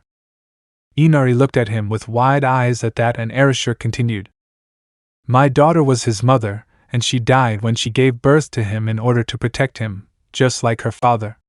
They were both great people who looked out for those who were important to them and were willing to die for the people they most valued. Naruto never got to meet them, and when I found him, he was nothing more than a helpless child with a difficult life, like you. When I took him with me and he started living in our new village, he showed that he had a heart as powerful as his parents, and the greatest Uzumakis. I think that he is like your father in that sense." Inari remembered her father Elakaiza, how he smiled despite any problem and was able to support everyone in the worst situations. He looked at Erashur with a complicated face and asked, "Do you think my father would agree with what he says?" Erashur smiled and said, "Search what he has taught you and you will find the answer." Then, he got up and proceeded to return to the others. Inari stayed in her seat de Ella while she thought about everything her father de Ella had taught her, and said sadly, "I'm an idiot." Chapter 6: Reunion with Zabuza. The next day, Naruto was in his room with a serious face, and his classmates looked at him confused. "Naruto, why don't you come with us?" Sakura asked worriedly. Naruto opened his eyes and looked at them with serious eyes as he said, "Zabuza will be recovered this day, and that means he will attack the bridge. However, if we all go there, this house will be unprotected and Tsunami-san along with his son will also be unprotected. What do you think Gato would do in a situation like that?" Kakashi opened his eyes at this and said, "He will send some assassins to kidnap Tsunami for a bonus item." "Exactly. Therefore, I think it is stupid to all go to the bridge without leaving protection here. I will stay here to protect them both while you take care of Zabuza and his pupil." "You're sure? You are the strongest on the team and I think you would be better off with us fighting Zabuza. Why don't we leave Sasuke here to protect Tsunami-san with his son?" Sakura asked, convinced of her argument. Sasuke Sayuri looked at her with a smile, knowing that at least they trusted her to protect Tazuna's daughter from her, and the blonde smiled at the great change she showed. "I appreciate your words, Sakura-chan. But in my opinion, Kakashi-sensei can handle Zabuza with his skills, and as for his pupil, Sasuke can handle him. Furthermore, this can help you become stronger in battle and have more combat experience," he said with a smile. Sasuke Sayuri smiled happily at Naruto's words from her as they showed that at least he trusted her, and Kakashi felt proud that the blonde thought the same as his father of her. "Well said, Naruto. This battle can serve as combat experience for Sasuke, and you have presented the situation very well. Well, we will go to the bridge to take care of Zabuza and his pupil while Naruto is in charge of protecting Tsunami-san with his son. See you at the bridge, Naruto," he said with a grin. "Sure, I'll go to the bridge after taking care of the obstacles Gato sends. It will be quick," Naruto said with a smile. And just like that, the rest of Team 7 retreated towards the bridge while Naruto stayed in the house for his purpose. Meanwhile, Zabuza and Haku were on a boat near the bridge as a voice came from a walkie-talkie. "Is the ambush ready? Hey, Zabuza, do you hear?" "Hey," Kat shouted furiously. "Are we leaving, Haku?" Zabuza asked the girl. "Yes," she answered while putting on the mask. Back at Tazuna's house, Naruto was meditating in his room when he felt the presence of two people at the entrance. He stood up and took off his costume to take the sword from him with an icy gaze. "It's time to take the trash out of here," he said in a neutral voice. On bridge, Kakashi looked at the scene in front of them with a serious face. Before everyone there were bodies of carpenters on the ground, and covered in blood. Tazuna went to one of them and asked, "What happened?" The carpenter looked at him with pain and said, "A monster." At these words, Kakashi put on a serious face and thought, "Could be." At that moment, a mist rose before them and Sakura looked at this cautiously. "This fog," she thought seriously. "Here they come," Kakashi shouted, getting into position. Sakura and Sasuke stood in front of Tazuna in a protective position just like Kakashi while the silver-haired man thought. "So what Arisher-sama said is true, Zabuza will attack more dangerously this time. There is no doubt that the Uzumaki's knowledge of swordsmen is impressive. Kakashi-sensei, it's Kirigakyu no Jutsu. Zabuza won't play games this time," Sakura said in a serious tone.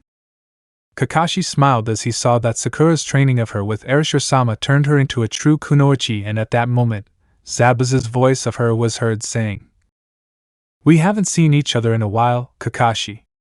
I see you're still with those brats. That boy is shaking again, poor boy." Although the girl surprised me by showing a different determination than that time. She is showing the color of a true kunoichi. Before everyone, several clones of Zabuza appeared before them all, and Sasuke Sayuri put on an amused smile as he said, "You're wrong. I am an Uchiha and I do not tremble out of fear, but out of excitement." Kakashi smiled a little and said, "Do it, Sasuke." Sasuke smiled and moved at high speed while eliminating all of Zabuza's clones in the process. When all of Zabuza's clones were eliminated, the original appeared next to his pupil Haku and said with amusement, "Oh, he has seen through the water clones. This brat has grown up. It seems that a rival appeared, right, Haku?" "Indeed, it has appeared," Haku said with the same amused tone. Everyone looked at them carefully and Sakura said, "It seems that Naruto's prediction was correct. The masked man is Zabuza-san's ally." But Sasuke stood in front of everyone and said with a determined look, "He is mine. The time has come for me to show myself how I really love and forge a new path." This made everyone roll their eyes and Kakashi said, "What are you talking about, Sasuke?" Sasuke smiled kindly at him and, making a hand signal that Kakashi and Sakura remembered very well, shouted, "Uzumaki disguise seal, release." Before everyone, Sasuke's body began to change and he took on his female form with an outfit that Arisher had given him, which consisted of a white kimono with the Uchiha symbol above the Uzumaki swirl. Arisher had ordered that dress to be made for her as a sign that he and Naruto welcomed her into her clan following the loss of her parents. With it, the Uzumaki clan demonstrated that the last survivor of the Uchiha clan was welcomed into the Uzumaki clan as another member of the clan. Kakashi and Sakura were staring at her with wide eyes, as were Zabuza and Haku under their mask, and Sakura shouted after recovering, "Are you a girl now?" Sayuri looked at her with calm eyes and said, "I always was. My older brother used the Uzumaki disguise seal to turn me into a boy and altered my memories with his Sharingan with the clause that if they took away my disguise, I would get them back. I guess this has shocked you, Sakura." Sakura looked at her with her mouth open and could only say, "I can't believe it." Kakashi went the same way and said, "Well, I can understand Itachi. If the council found out that an Uchiha girl had survived, they would have turned her into a breeding machine to bring back the Uchiha clan. I guess he was a very overprotective brother of his little sister." Sayuri laughed amused at her words, but Zabuza and Haku had seen everything calmly and Haku said, "A very impressive young woman. Even when the water clones have 10% of the original's strength. Besides, it doesn't matter if she was actually a girl, it doesn't change how strong she is. Still, she is very impressive." With that, he disappeared from the place while Zabuza said, "But we gained the first advantage. Go." Sayuri launched herself towards the two, but Haku blocked her path by attacking her with a saban. They both clashed their weapons in the middle of the bridge and thus, the battle began. Meanwhile, at Tazuna's house, the two men destroyed the door of the house, scaring Tsunami, and one of them said, "Are you Tazuna's daughter? I'm sorry, but you're coming with us." Inari was washing her hands in the bathroom when she heard her mother scream in the living room and went there to see what was happening. When she arrived, she encountered the scene of two armed men attacking her mother. "Mom," I have shouted in fear. The two looked at him with frowns and Tsunami shouted, "Don't eat fleas." "Should we take him too?" one of the men asked with a crooked smile. "We only need one hostage," the other said seriously. "Hostage?" Inari thought with fear. So, should I kill him?" she said the first while he took out his katana maliciously. Inari watched this with pure terror, but then they heard Tsunami scream in fury. "Wait, if they touch my son, I will bite my tongue and commit suicide. You want a hostage, right?" Inari looked at her with tears and the other man just clicked his tongue as he said, Thank your mother, kid." "Damn, I wanted to cut something," the other said sadly. "Relax, you've already cut a lot of things. Hurry up and get it," his partner said seriously. Inari knelt down with tears and thought with pain. "Mom, I'm sorry. I am a weak child who cannot protect you. And I don't want to die. I'm afraid. So it's okay for you to act like a tragedy star and cry all day?" He opened his eyes as he remembered Naruto's words and remembered the following thing he said to him. "You're always crying, idiot. Do you think your situation is the worst in the world? In history there have been villages with the same problem and they have managed to get ahead because their people never gave up. My village, Yuzu, was attacked by 3 villages and its survivors had to live in poor conditions over the years. Little crybaby. Don't make yourself the biggest victim on the planet because those types of people irritate me." He remembered his mother's smile from her and his father from him Kai's words. "If it is something very precious, even if you lose your life, you must protect it with your 2 hands. She wiped away her tears with determination as she thought. "He is so amazing. So special. So strong. Will I be able to become someone so strong too? Dad?" Meanwhile, the 2 men took Tsunami towards Gato's lair. Looking at that pretty skin makes me want to cut it off," said one of them. "Walk quickly," the other ordered the woman. But they heard Inari's shout behind them saying, "Wait." They both looked back to find the boy looking at them with brave eyes and Tsunami shouted, "Inari." "It's that boy," said one of the men. Inari looked at them bravely and shouted, "Stay away from my mother." And he ran towards them with fury while the 2 men only looked at him with mockery. "Tisk, stupid kid," said one of them. "Cut it," said the other, taking out his sword. "Sure," said the first, taking out his own from him. Inari's Tsunami screamed in terror.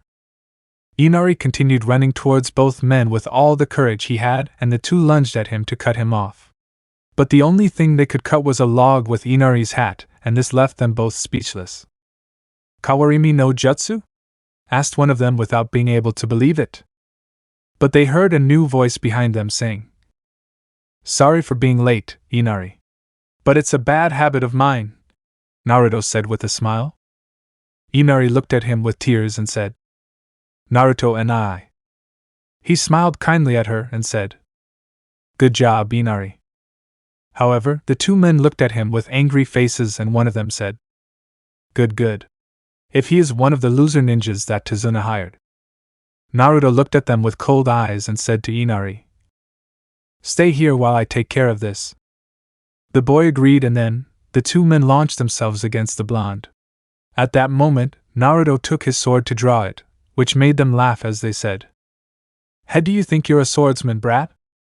But Naruto just looked at them with blue swirling eyes and shouted, "Uzumakis sword style, moonlight slash." With this, his katana became covered in the Raitan element, and he swung it in such a way that a slash of lightning headed towards the 2 swordsmen. They tried to dodge it, but Naruto just fixed his gaze on the cut, and with a movement of his eyes, the cut changed its course to hit both of them. They were both left on the ground completely knocked out, and Naruto tied them up with ropes. Inari looked at this in amazement, and went towards him to ask, "How did you know that those samurai were coming here?" Naruto looked at him with a smile and said, "I deduced that they would send these idiots here to take one of you and I stayed in the house to protect them. Then, he looked at Inari and smiled at him as he said, "Congratulations. You have found the true purpose of staying alive despite what happened to you. You are strong." He stroked her hair gently and Inari saw him with tears as he said, "Good heavens.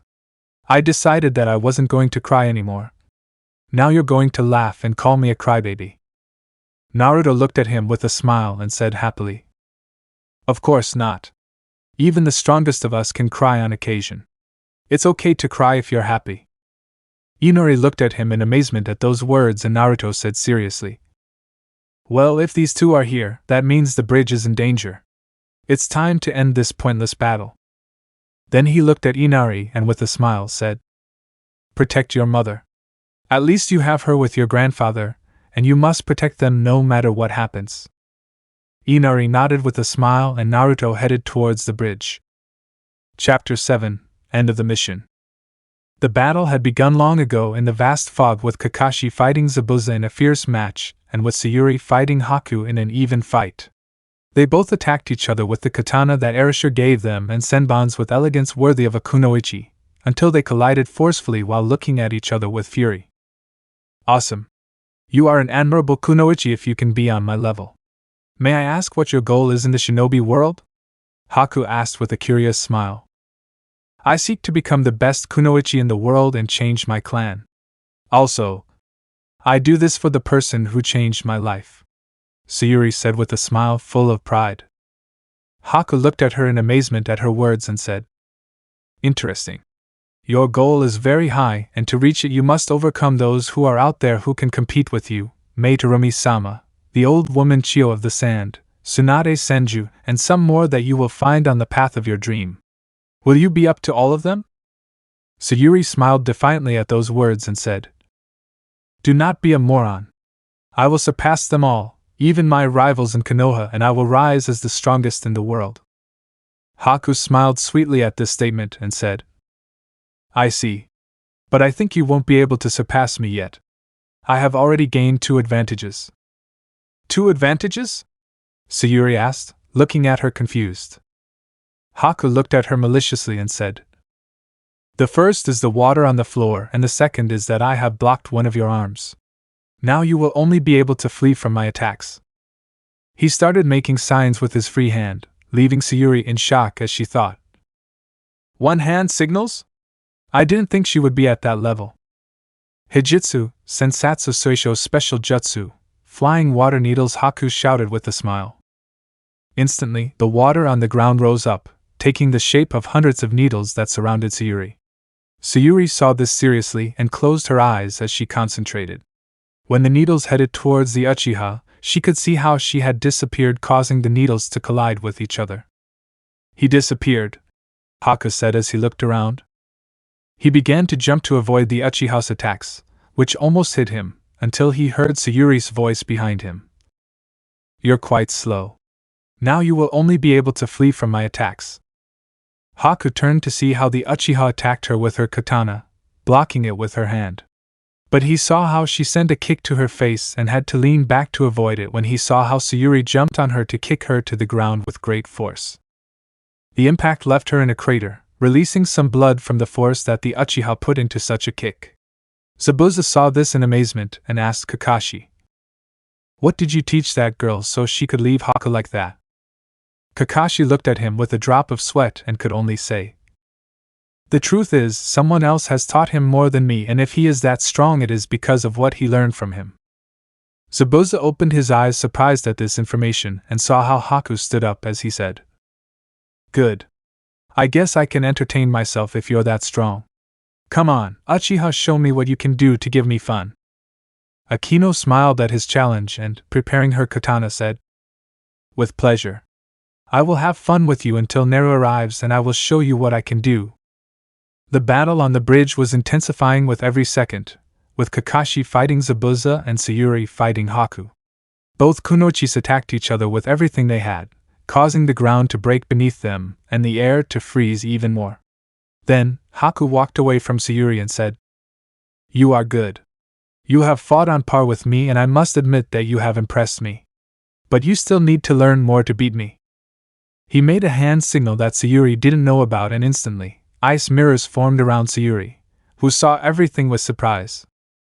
Hayatan, Makyu Hayashu ice release. Demonic ice mirrors, Haku said when doing the jutsu. Ice mirrors? You'd better be careful, Sayuri thought, looking around. Haku got into one of the mirrors and instantly, her image of her could be seen in all of them, which caused shock to the Uchiha. Okay, let's start. I'm going to show you my true speed, Haku said, looking at her with a smile. Sayuri watched as she created ice senbons, and the next moment, she felt hundreds of senbons being thrown at her body at high speed.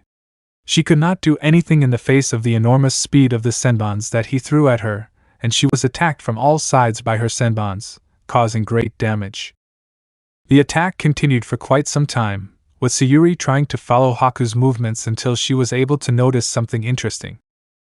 The senbons. I can see how they are heading towards me. I see them in slow motion. Could it be? She thought, seeing this with surprise. Haku looked at her carefully as she noticed how she was dodging his attacks better, and could see something that left her frozen. The Sharingan, she said seriously. Sayuri opened her eyes in surprise when she heard it, and looked in one of the mirrors to see that indeed, in her eyes there was a Sharingan of one tomo in each one. She stood there still as she took in what was happening, and upon seeing that, Haku took out more senbons as she thought. It's my opportunity. If I don't kill her now, it will be a problem in the future. Sakura saw this with wide eyes and knew she had to act. She made a cross with her fingers and shouted, "The judgment of the Kage Bunshin." Instantly, a clone of her appeared next to him, and this clone moved towards the dome at high speed to enter the battle. Kakashi saw this with wide eyes and thought, "It seems that Sakura has managed to find her ninja path. I don't think I should worry about her anymore." Sakura's clone of her prepared her fist with chakra and hit one of the mirrors with such force while shouting, "Shinero." Instantly, the enormous force of Sakura's fist caused a large shock wave to destroy all the mirrors in the dome. Haku bolted from where she was, surprised at the pink-haired girl's great strength when she had not demonstrated this level when she met her. Sayuri looked at Sakura with wide eyes, but she smiled as she saw that her teammate had kept her word of not being a bother to Naruto. But at that moment, something fell in the middle of everyone, and they could see a certain blonde looking at them all with a smile. "Uzumaki, Naruto has finally arrived. Sorry for the delay, but I had fun with two idiots before coming here."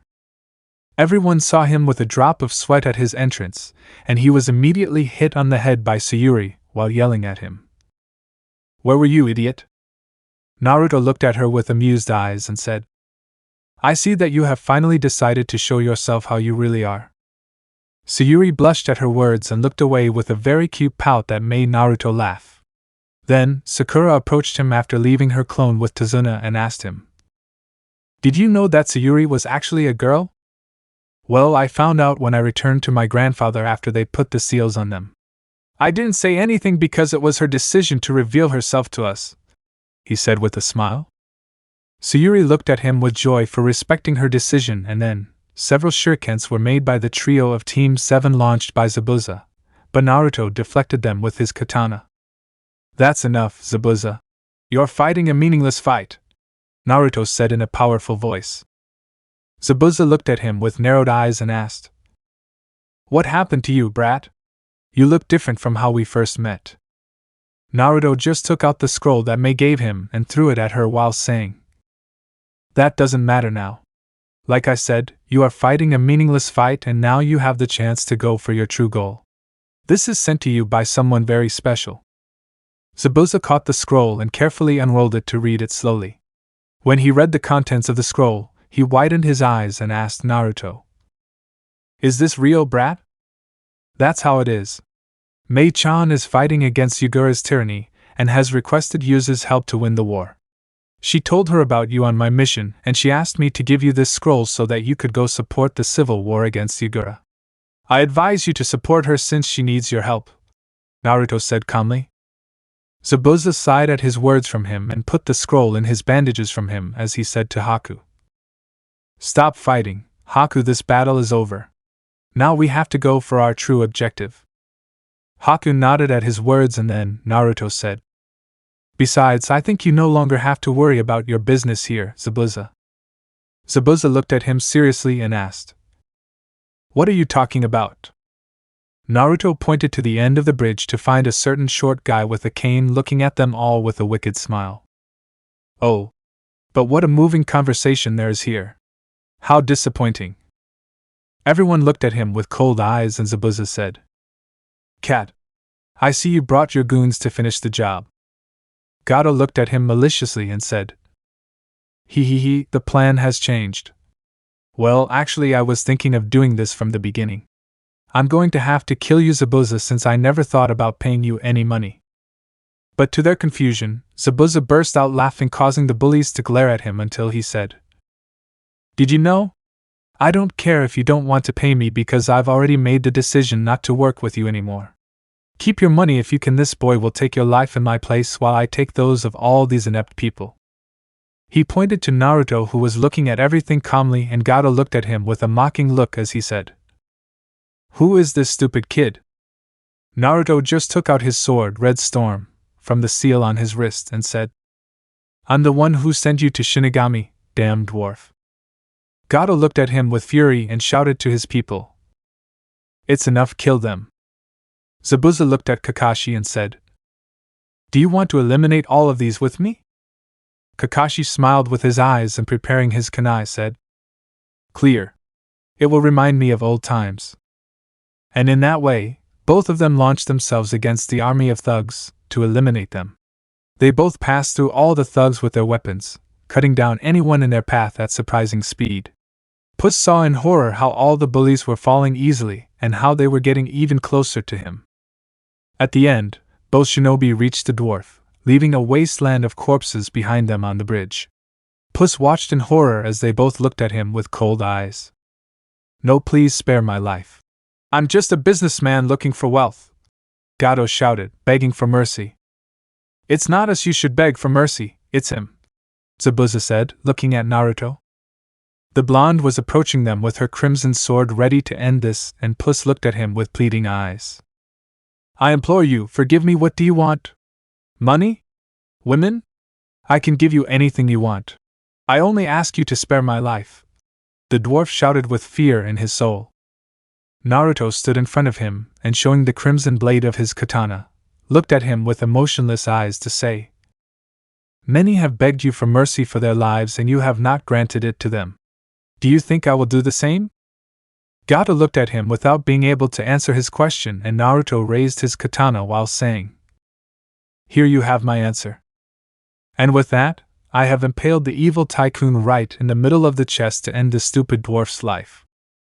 2 weeks later, Team 7 was in front of the finished bridge saying goodbye to their friends from the country of waves. "We thank you very much for what you have done for us. We have completed the bridge thanks to you," Tazuna said with a smile.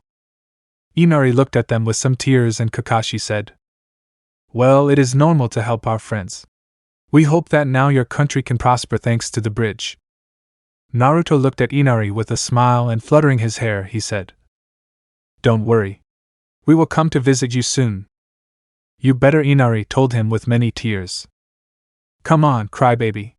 Show pride in your great achievement in this battle. The hero of this country must smile before the people of it."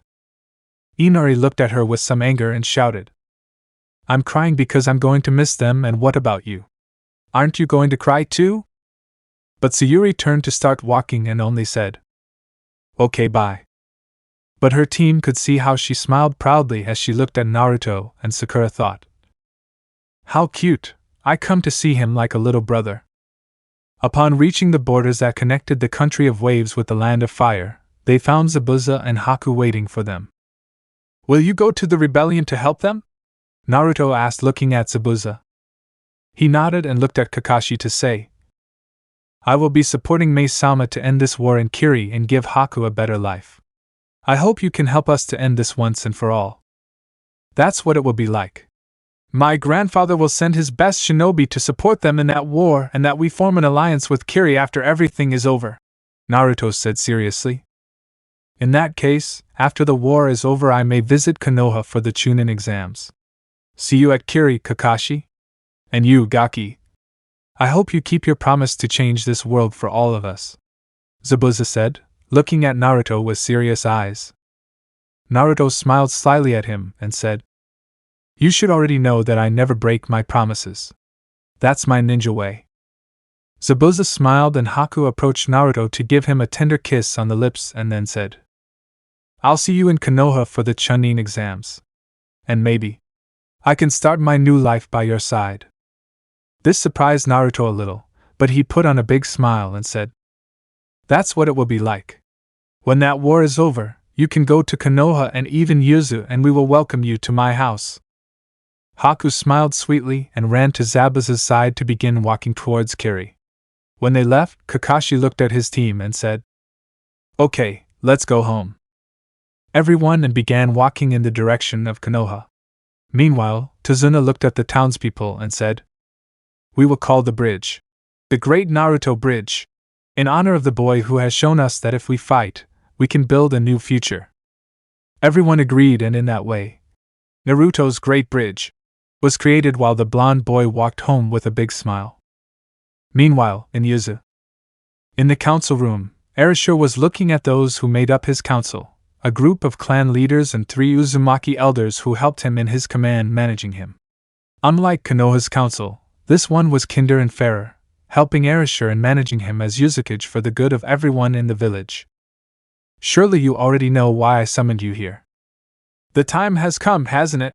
Asked the leader of the Darkness clan, a man with black hair and a ponytail who smoked a cigarette and had an attitude very similar to that of the Nara in Konoha. I hope so, we have waited too long for the moment to come, said the leader of the Tyr clan, a woman with blonde hair and dark skin who had a sharp look like that of a shark. Erasure looked at them all with serious eyes, and when he looked at the elders, who nodded at him showing that they supported him at all times, he said in a deep voice. This made everyone smile, and a woman with purple hair and a dark complexion, like that of the Tyr clan, said, Finally I was impatient. Erasure smiled with amusement and said, That's right, Yorishihoin. The time has come for Yuzu to show himself again to the world and show those who harm Konoha that the whirlpool has not died out. Danzo and everyone who was involved in the massacre at that time will know that the whirlpool will continue to spin in the world. Chapter 8. Preparations for the Chunin exam. Konoha, a few days later. After the mission in the waves, Naruto and his Konoha team returned to the village to inform the Hokage of the situation. Kakashi gave him a report that covered everything related to Yuzu and the truth about Naruto, which Hiruzen, the Sandaime, understood. However, the Sandaime lifted a privacy seal, and thus, Naruto told him everything that had happened since Grim appeared, how his Konoha team had gone to Yuzu to talk to his grandfather, how Kiri became an ally of Yuzu, how Zabuza and his pupil helped them with Gato after he gave him Mei's message, and the revelation that Sasuke Uchiha was actually a girl by the name Sayuri Uchiha. Hiruzen sighed, knowing that things were getting more complicated and that he now had more secrets to keep from the council. But he was relieved to remember Arashi's plan to put the Konoha council in his place and dispatch the 3 of them from his office. Now we find ourselves in Naruto's house, who was awake in the morning and looking at a scroll that his grandfather had sent him. So, has the time come? I guess my grandfather has planned this for me. After all, his plan is to punish all those who attacked the Uzumakis long ago and those who hurt me. Well, I will comply with the instructions since I was still planning to do it, he said, putting the parchment on a storage seal in the room. Then, he dressed in his Uzumaki suit, then put on the idiot Naruto costume and went straight to his team's location. A while later, on the streets of Konoha, Sakura and Sasuke Sayuri were on the streets of Konoha, waiting for Naruto and his sensei to find out what they would tell them.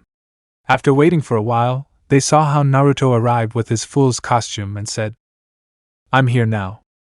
Good morning, Naruto, Sakura said with a big smile. Sasuke just looked at him with a blush and lowered his head in shame. Sakura saw this and smiled as she said, What's wrong, Sayuri? Don't tell me that it makes you nervous to be with Naruto after what happened in the country of waves? Sayuri looked at her with furious eyes and shouted, Of course not, and don't call me that when we're in Konoha. It is not yet time for it to be known that I am a girl, and I want to keep it a secret, at least until she can be protected. Sakura looked at her with a frown, and Naruto just said calmly, I can understand it, since I cannot reveal my true face either until my grandfather makes his move from him and can reveal myself to the world like my village. I guess Sayuri should stay hidden until she can be safe from the hands of the council, who will surely use her to bring in more Uchihas in the worst way. That's how it is. I still can't reveal to myself what I really am, since while he was a boy, those damn council members were only waiting for him to be strong enough to enter the CRA and take several women to bring strong Uchihas. If they find out that I'm a girl, they won't wait any longer and will force me to become a breeding machine for that purpose. At least, Erashur-san promised me that when his plan turns out, I would be under the protection of the law of Yuzu that the first Hokage implemented by his wife Mito-sama. Sayuri said seriously. Oh, I see. I guess that's something we have to be careful of. But still, you can't deny that Naruto makes you nervous, Sakura said with a cat-like smile. Sayuri looked away with a pout, and Sakura burst out laughing at her action. Ha ha ha ha, this is great. The powerful Uchiha is in love with the prince of the Uzumakis. Ha! Although this makes that kiss they both gave not look so bad, she said thoughtfully. This made Sayuri look at Naruto with a big blush, since she still had the memory of that kiss, and then she lowered her head since it was red like one of the tomatoes she liked so much. Naruto looked at her with a smile and said, Well, at least I have the relief that my first kiss was with a beautiful girl and not with an avenging emo boy. Upon hearing this, Sayuri, still in her Sasuke costume, puffed out her cheeks in a pout and began hitting Naruto with her fists, comically, while shouting, Be still, don't say something like that, do baka, baka, baka, baka, baka, baka. This made Naruto smile in amusement, while Sakura laughed at the scene. When everyone calmed down, Sakura said, Well, at least I hope to be present when they both reveal their true faces. I can't wait to see Ino's face when it happens. It will be wonderful. At least when that happens I'll be able to get the fans off my back. It's already a relief that the president of my fan club is not on top of me, Sayuri said with a frown. I stopped being when I realized how I treated Naruto, and because I opened my eyes, not because you were actually a girl, Sakura corrected seriously. Ah, that's true, Sayuri said, realizing it. Well, now we have to wait for Kakashi to find out what we will do. And knowing him, he will surely be late, Naruto said with a sigh. 3 hours later. Hey guys. I got lost, Kakashi said, arriving with a grin. Stop lying so far, Sakura yelled furiously. Naruto looked at him with serious eyes and said, Do you know that being late for a mission can be detrimental to a ninja? Every second counts in the success of our missions. Kakashi opened his eye in surprise at those words and remembered how he used to say the same thing to his old friend. He smiled with his eye and said, Ma, don't worry. Even if you are late, there will be no problem with the mission. Relax a little. Naruto grew up at him in annoyance, and after that, Team 7 carried out their mission for the day and then returned after completing it. When they returned, Kakashi left them to deliver the report of the completed mission, and at that moment, Naruto could see a very peculiar rock behind him. Oh really? When will he learn that rocks are not square? I thought with a smile. Naruto just kicked the rock a little, causing it to groan, and Naruto said, Come on, Konohamaru. What type of rock is square with 2 holes? Go out now and show yourself. At that moment, 3 children came out of the square rock who looked at Naruto with a smile, and the one in the middle said, You are amazing, just what I expected from my rival. Naruto saw them with a smile, seeing the one in the middle, a boy with spiky brown hair, with a scarf around his neck and glasses like his costume. Next to him was a boy with snot coming out and a girl with orange hair and 2 upward pigtails. They both had the same glasses as Naruto, and the Uzumaki asked him, What are they wearing those glasses for? Konohamaru smiled and showed him his glasses as he said, Hee, we dressed how you dressed before, Oniai-chan. I see. And what are they here for? Naruto asked again. Are you free, leader? The girl asked with a smile. Naruto bowed before her and stroking her hair, he said, Sorry, I'm busy and I have to train. That? But you said that today you would play ninjas with us, Konohamaru shouted angrily. Oh, so you're playing ninjas with these kids, Naruto? Sakura asked when she saw them. The three children saw Sakura and Sayuri in their Sasuke costume, and Konohamaru asked Naruto. Who is she, Oni-chan? Is she your new girlfriend? This made Sakura blush at her words. Sayuri growled at even being in her costume because if she was ent, she would be seen as the best option for Naruto, and the blonde just said. Konohamaru, it is not good to point at people and say something like that about them. Ella, she is my teammate, and she is not my girlfriend since Ella she has not yet said that she has those feelings for me. Sakura looked at him with a blush because she did have them now, and she was waiting for the right moment to confess them to him.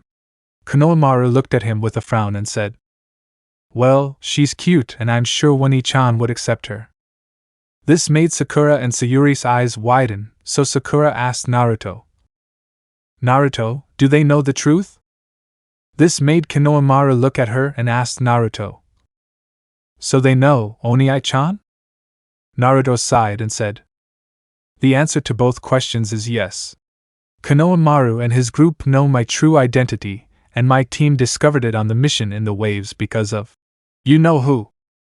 Are you talking about your enemy, Oni-chan? The girl asked with fear. Naruto agreed and then Sayuri asked Naruto. Can we know that other people in the village know the truth? The blonde smiled and told them. Sure. In fact, I'll take you to see one of those people. Quien? Sakura asked interested. Naruto started walking and said with a big smile. To the future matriarch of the Uzumaki clan, my main fiancé. This widened Sakura and Sayuri's eyes and the Uchiha asked. Is she here in the village?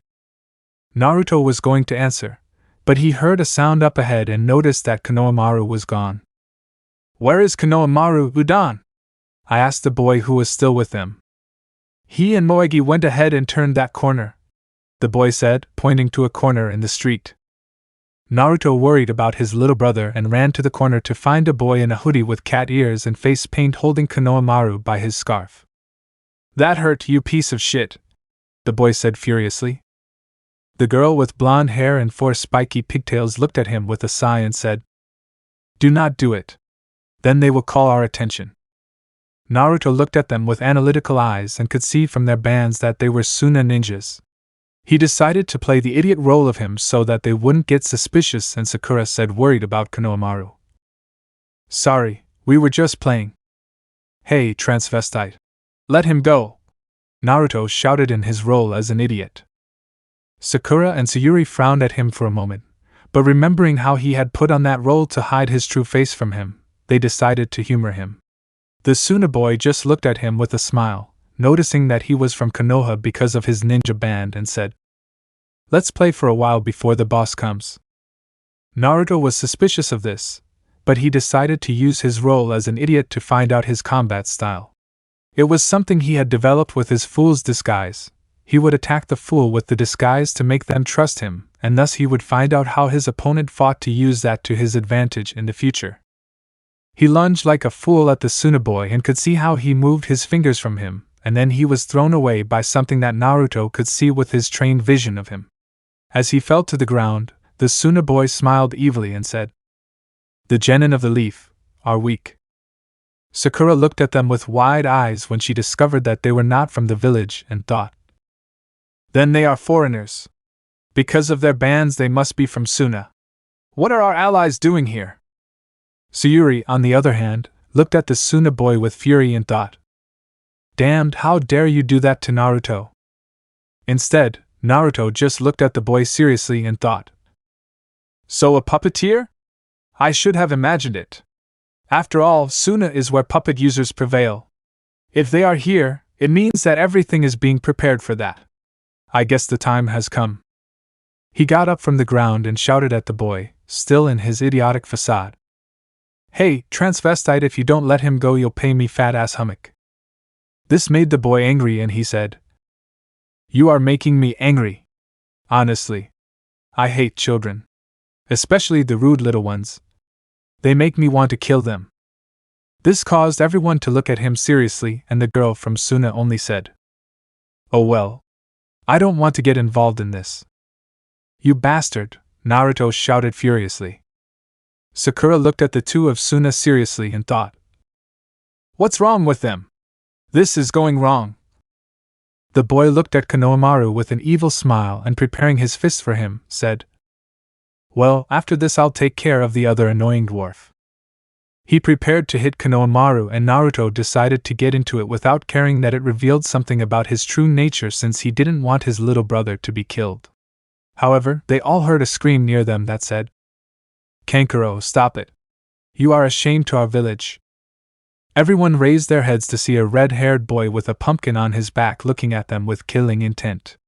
Naruto looked at him seriously, as he could feel that he had the same burden on him, and the one named Kankuro could only say in fear, Go. Losing control in a fight, how pathetic. Why do you think we came to the Leaf Village?" said the one named Gaara with a dark voice. "Listen, Gaara." They started and Kankuro tried to say. But Gaara just looked at him with murderous eyes and said, "Shut up or I'll kill you." This made Kankuro and the girl tremble as much as the puppeteer could only say, "Okay, I'm sorry." "I'm sorry too, I really love," the girl said with fear. Gaara looked at Naruto's group and, using a sand shunshin to appear in the middle of his companions, he said, "Excuse my colleagues. It seems like we arrived very early, but we didn't come here to play." "I already know that," Kankuro said with terror. Gaara just looked at Naruto with analytical eyes and said, "Let's go." However, Sakura decided to intervene to get some information for her team from her. "Wait, judging by their ninja bands, they are ninjas from the hidden sand village. They may be allies of the Leaf, but ninjas are prohibited from entering another village without permission. Tell us your purposes. Depending on that, we could let them leave here or not." The Suna girl looked at her with an arrogant smile and said, "Ha, talking so much without having a clue. Don't they know anything?" This puzzled Sakura and Sayuri, but Naruto remained calm, knowing what this was about. "You're right. We are genin from the hidden sand village. We have come to her village to take the Chunin selection exam," the girl said with an amused smile. "Chunin selection exam?" Naruto asked in his idiotic facade of him. "TCH, they really don't know anything. The Chunin exam is where prominent genin from Sand, Leaf, and other neighboring villages gather to take an exam to become Chunin. It is said that the main purpose is to improve relations between allies and to increase the ninja level. But it is also to maintain the balance of powers between the countries and," the girl from Suna explained with complete seriousness. "Hey, Konohamaru, do you think he should enter for that Chunin exam thing?" Naruto asked in his idiotic attitude. "Hummock, you asked, so listen to the end," the furious girl shouted at him. But Gaara just took a step forward and asked, "Hey, what's your name?" Everyone looked at him strangely for that question, and Sayuri pointed at herself as she asked, "You tell me?" "No, the blonde who is pretending to be weak," said Gaara, pointing at Naruto. This left everyone in shock, Gaara's companions not knowing what he was talking about, and the others due to the fact that the redhead had been able to see through Naruto's disguise. The blonde just remained calm in his place while he thought that this boy was not like the others, and a certain little voice inside him said, "Damn Tanuki." With that, he knew what was happening and smiled as he said to Gaara, "I'm Naruto Uzumaki." Gaara smiled madly and said, "Mother wants your blood and she will have it. Let's go." And in that way, he and his companions left the place while the others watched them leave with their own thoughts. Naruto just watched the group leave with a smile and said, "Well, I guess we shouldn't worry about them until the Chunin exams. Well, tomorrow I'll take them to my fiancée." And so, everyone followed him towards their destination while three figures saw them on the top of a tree. "So what do you think?" asked one of the two boys. "Well, nothing serious, but the one with the black hair in the leaf, the one in the sand with the pumpkin, and that boy in the leaf that the one in the sand said hid his strength. We have to watch them," said the one from the blindfolds with serious eyes. Chapter 9: The Future Uzumaki Matriarch. The next day. Team 7 was on the village bridge while waiting for Kakashi, when he appeared 3 hours later. "Hello, people, I got lost on the path of life." "Roll, buck you," Sakura yelled furiously. Kakashi smiled with amusement, and took out 3 documents which he handed to the 3 genin as he said, "Well, anyway, I have nominated them for the Chunin exams. Here are your requests." The 3 of them took it calmly, and Kakashi continued, "Think that this is just a nomination. To take the exam or not is their decision, although I imagine they will. If you want to do it, you must sign those papers and hand them in tomorrow in room 301 at 4 p.m. That's all. Oh, and Naruto, the Sandaime sent me to tell you that the preparations for that matter are already ready." Naruto agreed, and just like that, Kakashi disappeared in a shunshin of leaves. When she left, Sakura asked Naruto, "What is this matter that Kakashi-sensei was talking about? Does it have to do with Yuzu?" Naruto just looked at the document with serious eyes and said, "I can only say that some people in this village will receive what they deserve for their actions. Well, come with me. It's time for you to meet my fiancée and future matriarch of the Uzumaki clan." Just like that, both girls followed him while having their own thoughts. "I wonder what she's like. She has to be a really beautiful and powerful girl to be chosen as Naruto's main fiancée," Sakura thought nervously. "Surely she must be a better girl than us and all the girls who were with us at the academy. I can't imagine Naruto with a girl who is below us, Ino or even Sayuri in her female form." Inner Sakura thought seriously. "You're right," Sakura thought in agreement. On the other hand, Sayuri had a somewhat similar but somewhat more competitive thought. "Who could that be her to have been chosen by Naruto's clan? I don't think there is a girl who can compete with an Uchiha woman. An Uchiha is a better choice to be Prince Uzumaki's main wife than any girl around here. Even that fangirl Ino is not on my level," she thought proudly and convinced of what she thought. They walked through the village until they reached a lake where Naruto's 2 classmates saw a certain girl that they had hardly noticed at the academy sitting on the shore, eating some cinnamon buns with great joy. "Hinata Hyuga?" the 2 said with their eyes wide open. That's right, before them was the shy and almost invisible Hinata Hyuga with her outfit so warm and presence that it could not be noticed. The Hyuga girl heard them and turned away from her, seeing how Naruto was before her with Sakura Haruno and Sasuke Uchiha. "And then Naruto-kun, what are you all doing here?" she asked with her stutter. Sakura approached Naruto and whispered nervously, "Naruto, you said we would see your fiancée. Why did you bring us and Hinata?" Naruto smiled and just said, "Because she is my fiancée." This made both of the blonde's companions open their mouths even more, and Hinata looked at Naruto with her head tilted a little confused. Sakura looked at Hinata thinking that this must be a joke, since Hinata was a girl who at the academy was practically not noticed by others and moved like a ghost through the students. In fact, she and Ino did not consider her a rival in any sense, since she was not behind the supposed Sasuke and because her appearance was not considered competition to them. Sayuri, on the other hand, couldn't believe what Naruto was saying, since even though the Hyuga was an heir to the clan that could rival her own, she didn't possess the attitude of a clan heir. She remembered her as a weak, shy girl and that she was not capable of fighting with power. To her, Hinata was someone who did not fit the image of her ideal fiancé of her to the powerful prince of the Uzumakis, and who was far beneath her. Hinata looked at Naruto still confused and asked, "And then Naruto-kun, what's wrong?" Naruto just smiled and lifted a privacy sign before saying, "Well, there is no longer any danger of someone discovering us. Hinata-chan, you can reveal yourself to them. They know the whole truth." Sakura and Sayuri looked at him confused, but Hinata changed her face 180 degrees and said in a more powerful voice, "Goodness. She was looking forward to taking off my costume for a while." Sakura and Sayuri watched in total surprise as Hinata formed the seal that Naruto made that time and said, "Uzumaki disguise seal, release." Instantly, Hinata's appearance changed a little, her hair growing down to her back. Her clothes changed to a tight orange suit that was uncovered at the neckline, showing part of her well-developed chest, and her features had become more beautiful as she was that of an empowered and strong woman. They both saw her with their eyes wide open, and the now powerful Hyuga looked at Naruto with pearly eyes full of sensuality, and approached him while saying, "I was so alone without you by my side. Having to pretend to be a shy and weak girl, being invisible to others is quite tedious. The only thing that allows me to endure is your caresses and those moments in which we love each other hidden from everyone. Fufufu, having a relationship hidden from others excites me too much, and you don't know the ideas I can think of for this relationship.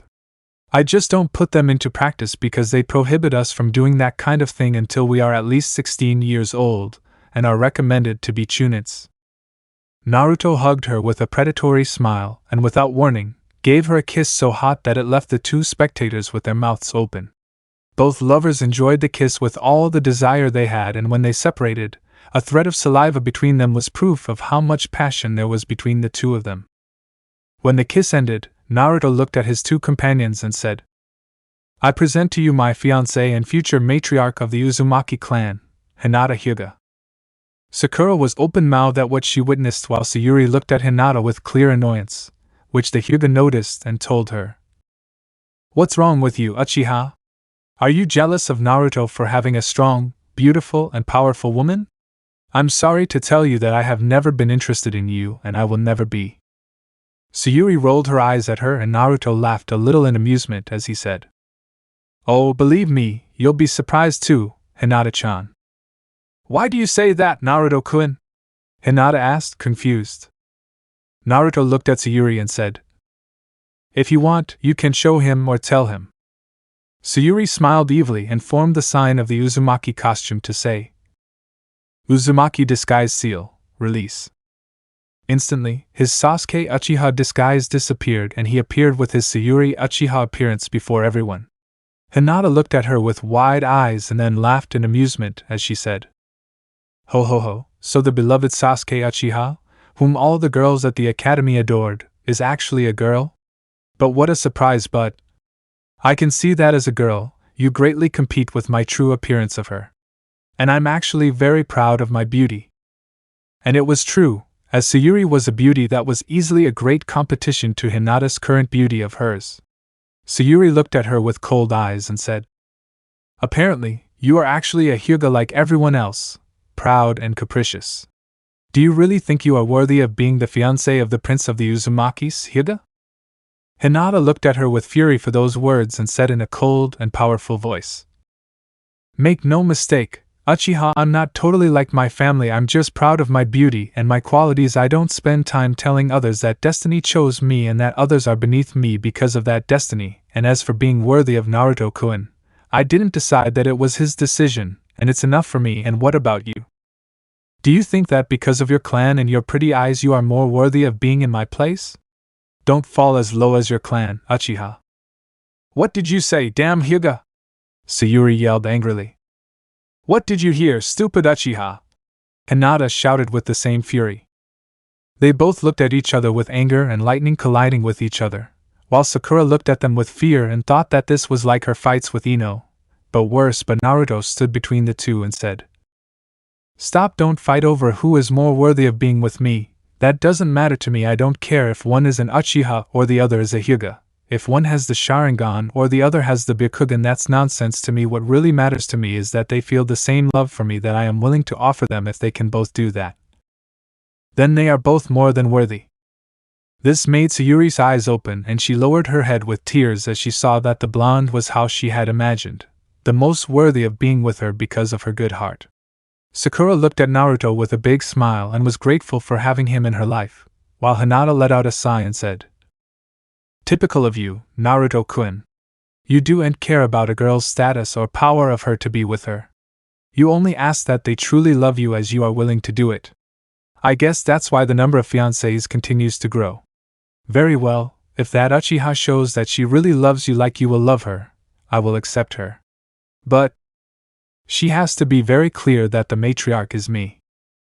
Sayuri glared at her for that, but decided to leave it at that since she didn't want to cause trouble for Naruto. Then, Hinata looked at Sakura and asked, "And you, Sakura? Now that you've found out that your precious Uchiha is a girl, what will you do?" Sakura knew what she was talking about and said with complete confidence, I want to be with Naruto. I have been able to realize my mistakes, and I have been able to see that, although they were part of his disguise, he was the one who protected me the most. Therefore, I ask you to give me a chance to be by his side, Hinata-sama." Hinata frowned at her for a moment, and then laughed heartily as she said, "Ha ha ha, you don't need to tell me, Hinata-sama. Despite my true proud character, I am still that humble and kind young woman that I showed to everyone. If you really love it, then I will give you a chance. Show what you are capable of for that love and what you can do for the future of the Uzumaki family." Sakura smiled with joy at those words and said, "Thank you, Hinata. That's better. Well, I guess the time has come, right, Naruto-kun?" Hinata said, looking at the blonde. "That's how it is. The time has come and the time to hide is over," Naruto said with a smile.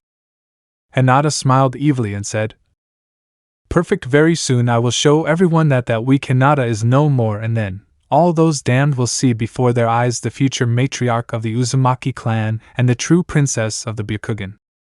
Then, Sayuri looked at the two and asked, "But how come she is your fiancé?" Naruto smiled and said, "It all happened after my grandfather saved me when I was 6 years old. At 7 I told him about my meeting with Hinata at age 5 on that winter night, and he decided to act. We came here to see Hokage Jiji, and Arishu Jiji asked him to allow us to speak with Hayashi-san, the leader of the Hyuga clan. When we went to see him, my grandfather told Hayashi about what happened that winter between Hinata and me. Hearing the story and knowing everything about us, Hayashi-san called Hinata-chan to check if what happened was true. I told my father yes, and that Naruto-kun was my savior, and with that I thanked Naruto. Then, Arishu-sama asked to speak to my father alone, and asked both of us to wait for him in another room. While waiting, we both talked among ourselves and how I was very shy back then. Naruto-kun asked me why I was like that. I told him what it was really like, my inferiority problem, and that I was very weak." Hinata continued explaining. "Then I told him that wasn't true. That my grandfather had taught me to see the true potential in people and that he saw great strength in her. Hinata asked me if she was telling the truth, and I told her yes, that she was strong and beautiful." Naruto continued. "Upon hearing that, I was speechless and almost fainted if it weren't for my father and Arishu-sama appearing in the room. Arishu-sama asked Naruto-kun what it was like for him, and he replied that she was a strong and beautiful girl, but that she needed to bring out my true potential. She was impressed by what she had said, and my father said that he had been trained very well by his grandfather. Then he looked at me and asked if I had feelings for him. I was surprised by his question, and I didn't know what to answer when Naruto-kun told me not to be afraid to answer, and I answered that he loved him." Hinata continued with a smile. "Then I asked her if it was because of what happened that time with the children who were bothering her, and she told me yes. She told me that she admired me and that she was her role model. I looked at her seriously and told her that it was not good for her to follow my path, that she should forge her own ninja path and be strong in her own way. I told her that it was okay to admire and love me, but that she had to be herself and prove that she could be a great kunoichi." Naruto continued explaining. "In this way, I decided to become stronger, and Arishu-sama offered me his help. Thus, I was for several years under the tutelage of various Yuzu teachers, including Arishu-sama himself, and within 2 years, I had become what you see now. I learned to use a style of gentle fist suitable for me, learned the Fuinjutsu of the Uzumaki clan, and developed a weapon combat style of my own. So, 2 years later, I confessed to Naruto-kun and asked him to become his girlfriend." Hinata continued explaining. "Because we had lived together a lot in our childhood since that conversation, I had grown fond of her and fell in love with her sweet beauty. For that reason, I told her that I accepted her as my fiancée and that in the future she would be the matriarch of the Uzumaki clan. She was so happy, and we told my grandfather, who congratulated us and said that we would go tell Hayashi-san." Naruto continued while he looked at Hinata with a smile. "My father had grown fond of Naruto and saw in him the son he always wanted. Furthermore, he and Arishu-sama had developed a brother-like friendship, and he saw the Uzumakis as equal to the Hyuga. When we told him the news, he was so happy in that way. It became clear that we would be secretly engaged until the time came, and that only we and the Hokage would know about this for now. And that's how we are committed, Hinata said, hugging Naruto with love. Both were speechless by such a story, and Sakura finally said, "To me it seems like a nice love story. TCH, whatever. I guess I can't say anything," Sayuri said with a growl. Hinata looked at her with a frown, and Naruto said seriously, "Well, we better prepare for the Chunin exams. And Hinata, you better stick to my grandfather's plan." Hinata pouted and said, "All right. But it's a pain not to show my true strength in those exams." "Well, it's what's necessary until my grandfather makes his move from him." "Well, we better go," Naruto said seriously. Thus, he removed the privacy seal after the costumes were put back on, and thus, Team 7 bid farewell to Hinata to return to their homes. The next day, Team 7 had arrived at the academy with Naruto and Sayuri in their costumes, ready to take the exams. "Are you ready?" Naruto asked with a smile. "Of course I will show that I am no longer the weak person I was before," Sakura said with emotion. Naruto looked at her carefully. She had changed her outfit into something more appropriate for a kunoichi. She was wearing a tight-fitting black chainmail outfit that clearly showed off her beautiful body, with a pink covering with the characteristic circles in front of it. She had her long hair tied up in a ponytail which highlighted her beauty even more, and what Naruto could notice was that she had more attributes than before. She wasn't as flat as everyone thought, with C-cup breasts, and she was a little taller than she was before, almost matching Naruto in her true appearance. Sakura looked at him with an amused smile and asked, "What's wrong, Naruto? Do you like my new appearance?" "Currently, yes. I see that you have become more beautiful. How did you do it?" Naruto asked curiously. It's thanks to Erashur-sama. I have been following your suggested diet where I was able to nourish myself better than before, and now I see the results. I can't believe I went on a diet that almost killed me. A little more and I would have ended up as a skinny, malnourished girl and the perfect target for my enemies," Sakura said, grateful to Erashur. "I think the same. Even though I was a boy, I can understand that you looked very bad. As a girl, I can say that you are the civilian who can compete the most with us, the clan heirs. For me, you are the only civilian worthy of being with Naruto," Sayuri said with a smile. "Thank you, Sayuri," Sakura said, moved. Naruto looked at the academy and said, "Well, now we must be prepared. Once we get there, my grandfather's plans will begin. We must reach the final test for everything to work out, and that means we must overcome all our opponents. They are ready?" They both agreed, and Naruto said, "Very well, let the game begin." Chapter 10: The Chunin Exams. Upon entering the academy, they saw a commotion at one of the classroom entrances, and upon looking, they could see how a boy with bowl-shaped black hair and very large eyebrows was on the floor because of two boys at the entrance. "How are you planning on taking the Chunin exam with that? You should retire. You're just a child," said one of them, looking at them with a smile. Yes, said the other, also smiling. "Please let us pass," said a girl with brown hair and two buns. She approached the two boys, but was thrown away by a blow that could not be seen by the others, except Team 7 who had seen everything. "Horrible," said one of the genin upon seeing this.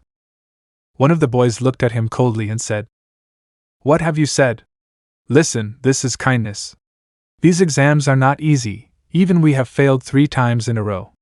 Some who take this exam end up retiring as ninjas, some die during the exam, we have seen it all. And Chunin usually become team captains.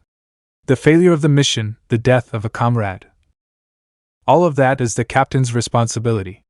Do you still think that some kids like you can pass?" Naruto gave a small chuckle and said, "What a way to eliminate those who don't really want to do this." "What are you talking about, Naruto? Are you saying that because of genjutsu?" Sakura asked, confused. "So you noticed?" Sayuri asked, looking at her. "Yes, my training helped me distinguish a genjutsu easily," said Sakura. "That's good. Well, with genjutsu, they are eliminating those who do not have the will to continue in the exams. And I see it well. As they said, a Chunin has the responsibility of his team as captain, and he must have the strength, and will to take that same responsibility. Not everyone can become a chunin, Naruto said seriously. Oh, I see. I guess you were the captain of a team in Yuzu, Sakura said looking at him. That's how it is. I was a chunin years ago and commanded a team as captain. I will not deny that I made mistakes that I regret very much in my life and that I was about to put the lives of my team at risk. That's why I know how hard it is to be a chunin and to become one, Naruto said with serene eyes. Sakura and Sayuri looked at each other in amazement at having someone who had already been a chunin and who knew how hard that title was. Then they continued on their way to the exam room, but on their way they met the boy with huge eyebrows and the girl with bun hair accompanied by a boy who had a cold look. The boy with the eyebrows approached Sakura and said, "Hello? My name is Rock Lee and you are Sakura. Let's go out together, I will protect you with my life." Sakura hid behind Naruto and said to Lee, "Sorry, but I'm not interested." Lee lowered his head in depression at those words and then, the cold-eyed boy approached and said, "Hey you? What's your name?" Everyone looked at him in surprise since he was talking to Naruto, and the blonde cursed himself for the very insightful people nowadays. "Naruto Uzumaki, the next Hokage," he said with his idiotic facade. The boy smiled evilly and said, "Good. I am Niji Hyuga and very soon I will be the one to remove your mask." With that, he retreated with his teammates, and left Team 7 with cold sweat running down their backs. "Naruto, how does he know your secret? And what relationship does he have with Hinata?" Sakura asked with fear. "It worries me too. That boy spoke to you with hatred and it was clear that he did not have good intentions with you," Sayuri said with a frown. But Naruto was quiet as he analyzed what was happening. He knew who he was. He was Hinata's cousin, a boy stuck to fate like gum and who hated her cousin for something that was not her fault. In his mind, he just passed on the theory that that fool must have seen his true face with his Byakugan on one of those days when he went to the Hyuga compound to see Hinata. This was bad as it meant that his grandfather's plans were in danger, and he would have to deal with him. They continued on their way to take the exam, but were stopped by Lee, who yelled at Naruto, "Hey you, the one with the blonde hair." The three looked at him with frowns and Naruto said, "What's happening?" Lee looked at him with eyes full of fighting intent and said, "Can you fight me right here?" This left Sakura and Sayuri wide-eyed and Naruto just decided to reject it in his idiotic way. "No, I don't want to fight with a brow before my exam." Lee just made his combat pose and said, "I'm asking you. There are 2 reasons why I want to fight you." "And what are they?" Naruto asked, making an annoyed face. "1. Because Niji has shown interest in you, and 2. Lee said seriously and then looked at Sakura. She saw him with fear and Lee threw her a kiss that she only nimbly evaded by standing behind Naruto. "Please stop throwing such weird things at me," Sakura said pleadingly. Naruto sighed at this and said to Lee, "Hey brows, I'm happy that you see me as a rival, but I don't think we should fight here. I'm sure if we do, they can kick us out of the exam. What do you think if we fight in the final to see who is the best?" He gave a big smile at Lee and his brow just smiled back as he said, "Yash, I like your youthful thoughts. It is already decided you will be my eternal rival." "Well said, Lee," said a voice near them. Everyone looked at the source to find a turtle looking at them with serious eyes. "What is that turtle?" Sakura asked confused. "Guy-sensei," Lee shouted with tears. Then, a screen of smoke exploded above the turtle as the same voice said, "Here you come, Guy-sensei, you are the living example of youth." Before the 3 of them appeared a man in horrible green spandex and an appearance similar to Lee's but in an older version. He smiled at them with a bright smile and asked them, "Hello young guys. How is Kakashi? Do you know our sensei?" Sakura asked surprised. "Know him? Hee hee," Guy said with a smile. Then, he disappeared from the place, impressing Team 7 a little since they had seen him disappear and were only surprised by how fast he was, and then reappeared behind them while saying, "People refer to us as eternal rivals." The 3 turned around looking at him with open eyes and Guy continued, 50 wins, 49 losses. I am stronger than Kakashi. Incredible. He is faster than Kakashi. Will he be human? Sayuri thought, surprised. A speed worthy of a jounin. Although my grandfather's speed is superior even with his age, Naruto thought with a frown. Do they see him? Guy-sensei is incredible, Lee said with admiration. Apologies to Lee for his request. I swear by this face that it won't happen again. I swear by this beautiful face, Guy said to Naruto with a bright smile. Then, he looked at his student and said, Come on, Lee, you must make your way on the path of youth. Hi, Guy-sensei, Lee said enthusiastically. And with that, they both disappeared from the place, leaving the three speechless. They were silent for a while, until Naruto laughed amused and said, Heh. This exam has become more fun. Are you ready, Sakura, Sayuri? They both smiled because of their excitement, and said, Of course.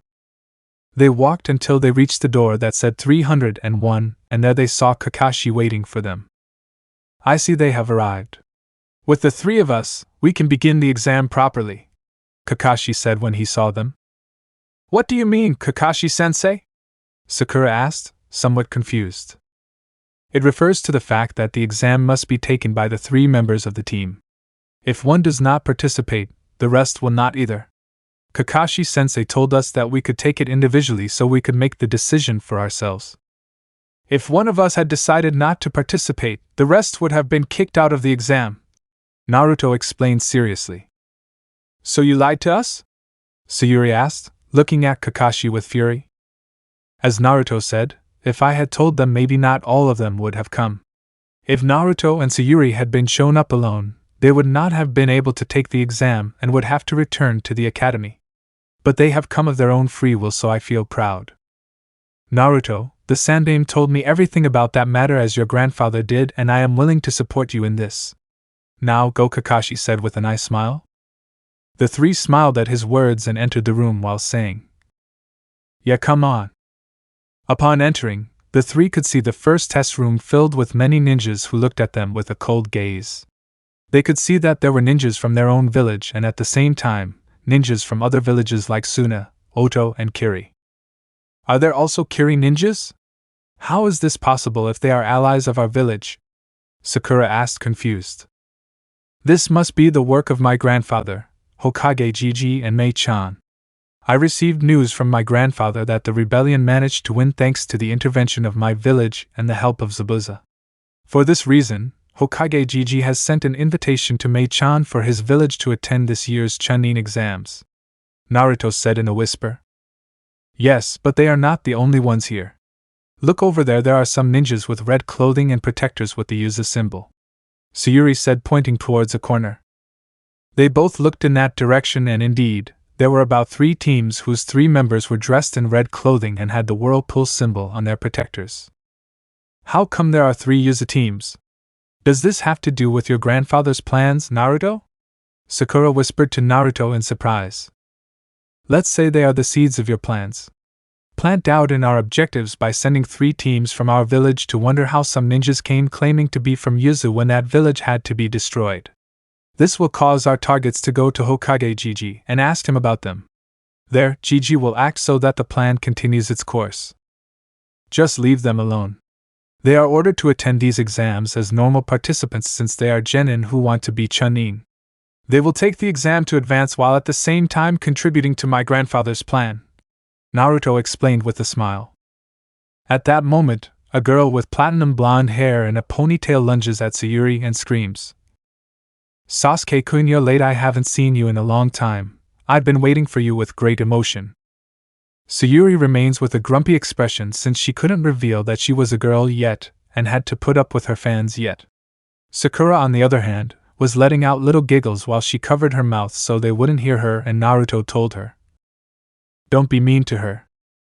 Sorry, but I look forward to the moment when she finds out the truth. It will be very funny to see her face, Sakura whispered as she tried to hold back her laughter. Then, the girl saw Sakura and said, Isn't it Sakura? With that huge and... Wait, why do you look different, and why don't you yell at me for being next to Sasuke-kun? Sakura smiled evilly and said, "Oh, the first is because I have improved a lot, and the second is because I have opened my eyes and I have decided to change." The girl looked at her with half-closed eyes and said, "Are you saying you gave up on Sasuke-kun?" "No, Ino. I'm saying that I realized that I was chasing someone who is out of my reach, and that I made the decision to focus on my ninja path," Sakura said seriously. Naruto smiled at her words and Ino smiled as she said, "Well, I congratulate you. I'm glad you finally realized that you can never be with Sasuke-kun. Only a clan heiress is worthy of him, and I am the one." Sakura had to do her best not to laugh in her face at her words since she didn't want to ruin Naruto's plans, and also, she wanted to save that laugh for when she saw Ino's face of her when she found out everything. Then, a boy with pineapple-shaped hair appeared and said, "Are you also going to take this stupid exam? Don't go to die."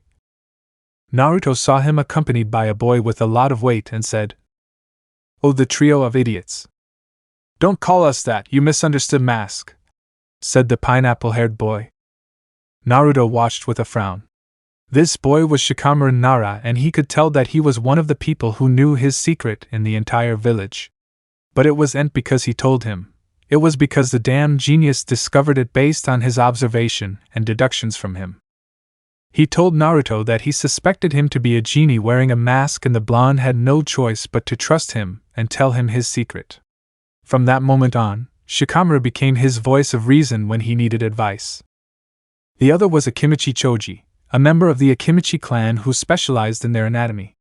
They were famous for being quite physically understanding and eating a lot. Oh, but never tell them the forbidden word or you're dead. And the third was Ino Yamanaka. In Naruto's opinion, she was a girl with great beauty and a lot of potential. However, that potential of hers was being overshadowed by her fanaticism towards the supposed Sasuke, and Naruto was really worried about her since despite everything about her, he saw her as a friend of hers that he loved very much. At this moment, a voice behind them said, "Yahoo, I found you well, we are all gathered." Everyone turned to see a hooded boy, 2 fang marks on his cheeks and a white dog on his head. Next to him came a boy with black glasses, a coat that almost covered his entire body except for his face, and he had a disinterested look. Next to them was Hinata, who was in her shy girl costume. You two?" Shikamaru asked with annoyance. "I see. This year's 9 Genin rookies are going to take the exam. I would like to know how far we will go as Sasuke," said the one with the hood, looking at Sayuri with a challenging smile. Sayuri looked at Hinata in her Sasuke costume with eyes full of challenge, and the Hyuga only gave her a quick, competitive smile. "PFFF, I see you confident, Kiba," Sayuri said in her Sasuke costume. "We have trained a lot. We won't lose to you," Kiba said with a wild smile. "Be still, maybe Sasuke, but I won't lose to people like you," Naruto shouted in his idiot costume. Excuse us, and then Naruto-kun. Kiba-kun didn't mean that," Hinata said in her shy disguise. Naruto looked at her with a smile, but they both had the same thought. "This costume is killing me, I already want to throw it in the trash." Naruto looked at Hinata's team. Aside from her, since she was well known to her group now, the dog's breath was Kiba Inuzuka. He was from a clan that specialized in training dogs for their ninja missions. Kiba was the heir of the clan, and although he sometimes took on a bossy attitude, he was a kind boy who liked to protect others. Naruto had a good relationship with him since his sister Anna had asked him to. Anna Inuzuka was Kiba's older sister and one of the secret fiancés in the Konoha village alongside Hinata. Only Tsume Inuzuka, the leader of the Inuzuka clan, knew about her relationship, and they were waiting for the right moment to reveal it. Hinata's second partner was none other than Shino Aburame. He was the heir of the Aburame clan, and they specialized in raising insects to use in missions. Even though others see them as grotesque for that, Naruto understands them since he also carries something that others don't like inside him. For this reason, Naruto does not see Shino badly, and he plans to take people from the Aburame clan to Yuzu so that they can enlarge it and grow their hives in other lands. Naruto looked at his rookie 9 classmates and thought with emotion. This gets more exciting. Let me know in the comments below if you guys want the next part. Also check out my other video that has been shown and left. Thank you for watching. If you enjoyed this video please like and share this video. And have a fantastic day. Bye.